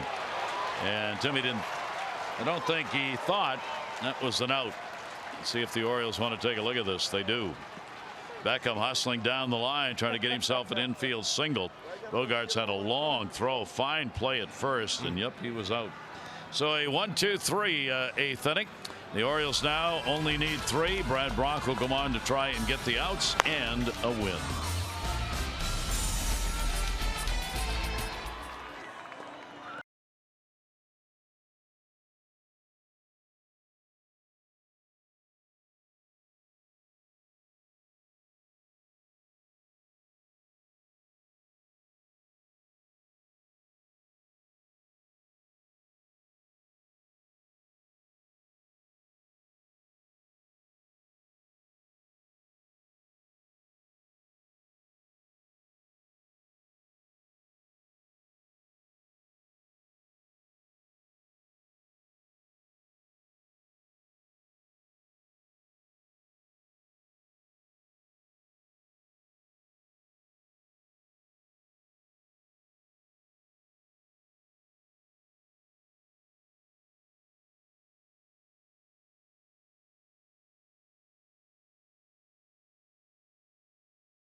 Southwest, low fares with nothing to hide. That's transparency. And by the University of Maryland Medical Center, be a part of something. Rain coming down here at the ballpark as they try and finish this one, and the Orioles want it right now. Up by 2, bottom of the 9th, top of the 9th inning. Now, Brad Brock, he's been scuffling along here in the month of July. 8 earned runs and only 5 2/3 innings of work. See that earned run average nearing 5.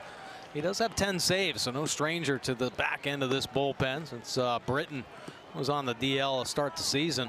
And he can still strike him out. 38 punch-outs on the year, but the lefties have just been doing some serious damage against Brad Brock. 329 clip. He has given up the 4 long balls. So Brad Brock on. He will face Bradley. Nunez. Devers due up for the Red Sox, down by 2. And always in these situations, when you're trying to bring the potential tying run to the plate, this leadoff batter is so vital here in the 9th inning. Bradley's 0 for 3 with a couple of strikeouts, a wild cut on a pitch down and in. Brad Brock this season against the Red Sox has worked to 1 save in 3 games. No runs, 3 hits, 3 2/3 innings. He is 10 for 12 overall in saves, 1 for 1 against Boston this year, and 5 out of 6 against Boston in his career. Jackie Bradley Jr. Tough finish with that rain coming down. Bradley has not had a hit off Brock in 10 at-bats against the Oriole reliever. Now Brad Brock some problems this month with just falling behind hitters, not staying aggressive in the zone, just a little tentative on the edges. He's got to get right back in there and challenge guys. 2-1 delivery on the way. Count goes to 3-1 on Jackie Bradley Jr. He's not had a hit in the first 2 games. He's gone 0 for 7. And against the Orioles, 2 for 37 this year. Don't walk him. 3-1 pitch on the way. Got that in there. 3-2. He was taking, trying to draw the walk and get Nunez to the plate as a potential tying run in the ball game.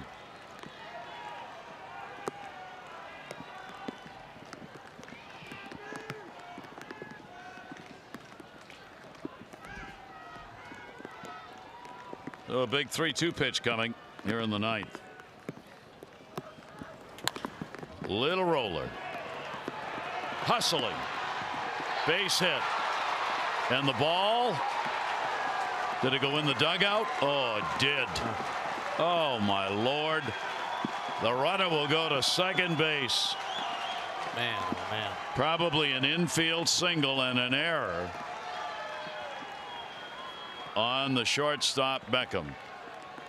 Yeah, tough chance right here. A little chopper and Bradley Jr. flying down the line. Beckham trying to do the glove flip and flips it up over the head of Chris Davis. Take a look right here. A little backhand glove flip, and then he realizes it and tries to save it from going into the dugout, but unfortunately does. So Bradley Jr. getting to second base on the air. The importance of it, not so much he's at second. He doesn't represent a tying run, but that the double play now is out of order here. And Brock Holt will come on as the pinch hitter for Nunez. These are the 2 who are sharing time at second base. So Holt up against Brad Brock. Leadoff man on, 9th inning. Devers waiting on deck. Pitch will be taken for a strike. Got it on the inside corner. Good fastball right there. So important to get strike 1.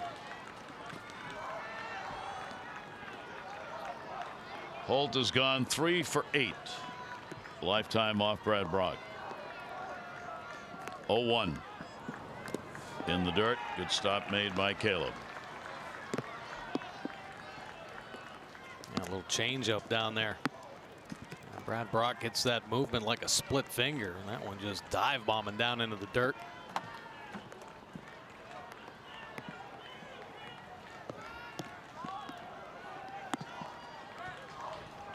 One ball, 1 strike count. Pretty good cut late on it, though. Fouled it back. Yeah, firm fastball, good velocity, 95, and that is that's the type of pitch you want to see. Just working right on that outside corner. Orioles getting the big lead in the ball game with a 3-run 6th inning. Beckham had a sac fly, Scope an RBI base hit, Jones an RBI base hit. 1-2 delivery on the way, and that's going to be outside. Both teams have had a lead in this ball game at times. A big entry though by Jackie Bradley Jr. to get that infield hit. Givens 2/3 of an inning. Last pitcher worked a run on a hit and 1 strikeout. Fry, inning and a third, a run on 2 hits and a strikeout. 2-2 delivery on the way. Holt goes after it down to first. Davis has got it, and there's one of the 3 the Orioles need. Bradley will move up, but the out more important. It sure is. Weak contact, not getting on Brad Brock, making some good pitches. Want to remind you, MLB At Bat is your #1 Orioles app. Customize your experience to catch every moment of this season. Customize your Orioles home screen icon. Features such as MLB TV Game of the Day, live radio broadcast, in-game highlights, and more. Download MLB At Bat today. Devers has had a base hit. 1 for 3 in the ballgame, a single. Devers with a 1 for 3 off Brock. Rain continuing to fall. Really soaking now in the infield. Orioles infield's packed up. They'll let Bradley wander around at third base as far off as he wants to go. Key now, get Devers out of there, and Swihart, #9 hitter, on deck. 0-1 pitch on the way. Foul tipped into the mitt. 0-2. Might as well stick another heater up there at the top of the zone, chasing that one. See if he'll climb the ladder. Brad Brock in a save situation for the Orioles. 0-2 delivery on the way. Ooh. Check swing. More of a I better hit this or I'm going to get hit swing on that one. Yeah, a little check swing, but he squared it up. Man, oh man, if that's a fair ball, it might be a double down the line. The game of inches plays on, doesn't it? Yeah. Outfield very deep. Concerned about a no doubles D. Not worried about a sac fly that might score the run. 0-2 delivery on the way. Another souvenir upstairs. A good try working up there at the top. Just what Caleb wants him to do. Devers shortening up a little bit on that swing. Maybe having an idea. He's trying to challenge him up at the top.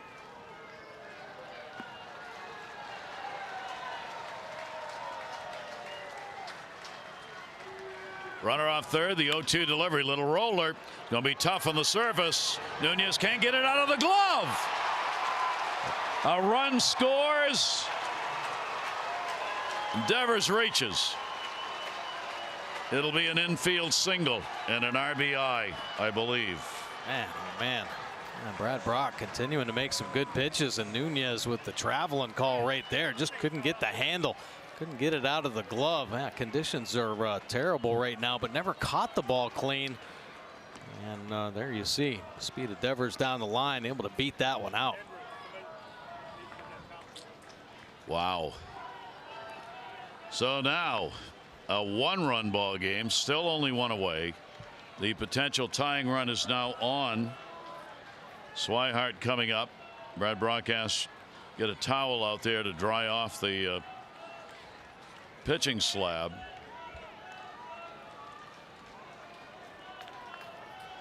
Nothing comes easy. No, conditions obviously no good. And Brad Brock trying to get that mound so that he can get some good footing. But he's making good pitches. They are chopping some balls into the dirt. The Orioles need to come up with a play. Pitch on the way, will be outside for a ball. Blake Swihart batting 9th, the catcher, first home run of the year, 5th inning. He has struck out and grounded out. Kimbrel, the closer, in the bullpen. Should the Red Sox be able to get a lead here and go to the bottom of the 9th. 1-0 delivery is outside. Count goes to 2-0. Now you got Betts at the top of the order waiting on deck. Right. Yeah, you got to make a good pitch here. Obviously work that outside corner, keep that fastball down in the zone, and hope he hits a bullet right at Jonathan Scope so we can have an easy double play here because Swihart gets down the line. Be a little quicker coming out of the left side of the box as well.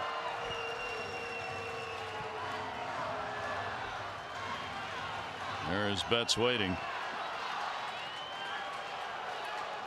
Bradley has scored. 2-0 delivery. Taken. 3-0.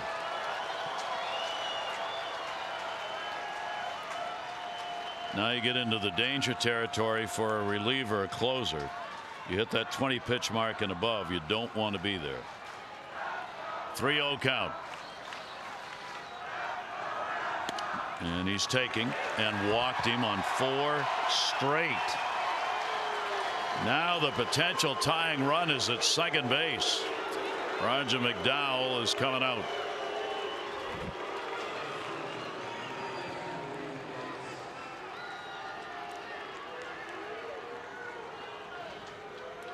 Tanner Scott just getting up to throw. Only 3 walks for the Red Sox in this ball game. Only 2, sorry, and 1 of them here in the 9th inning. Yeah, Roger out there just to calm Brad down a little bit. A little emotional there, just missing that outside corner. Right back into the zone. Obviously some quality pitches need to be made now. The tough part of this lineup coming up. So Mookie Betts, a homer, a single, 2 for 4. He's had 4 home runs against the Orioles this year, 7 RBIs. Runners at first and second, only 1 out. And Betts will take it away for a ball, and Brock missing 5 in a row. Betts is 2 for 8 against Brock with a home run. Potential tying run. Devers on at second base. And that's hard. They got a chance. There's one, the relay, and they turn the double play. Well, it does not come easy, but they get the league's leading hitter, Mookie Betts, to hit into a double play, and the Orioles win it. Their 10th 1-run win, a 7-6 final. Now hoping for that bullet at Jonathan Schoop, and I think we got it. Nice play by Schoop, getting the eyes behind the baseball. Harder it's hit, the lower you get. Schoop does it right there. Nice little flip on to Beckham to clean it up. 1 run on a couple of hits and a runner left on in the 9th. The Orioles end their 4-game losing streak 7-6.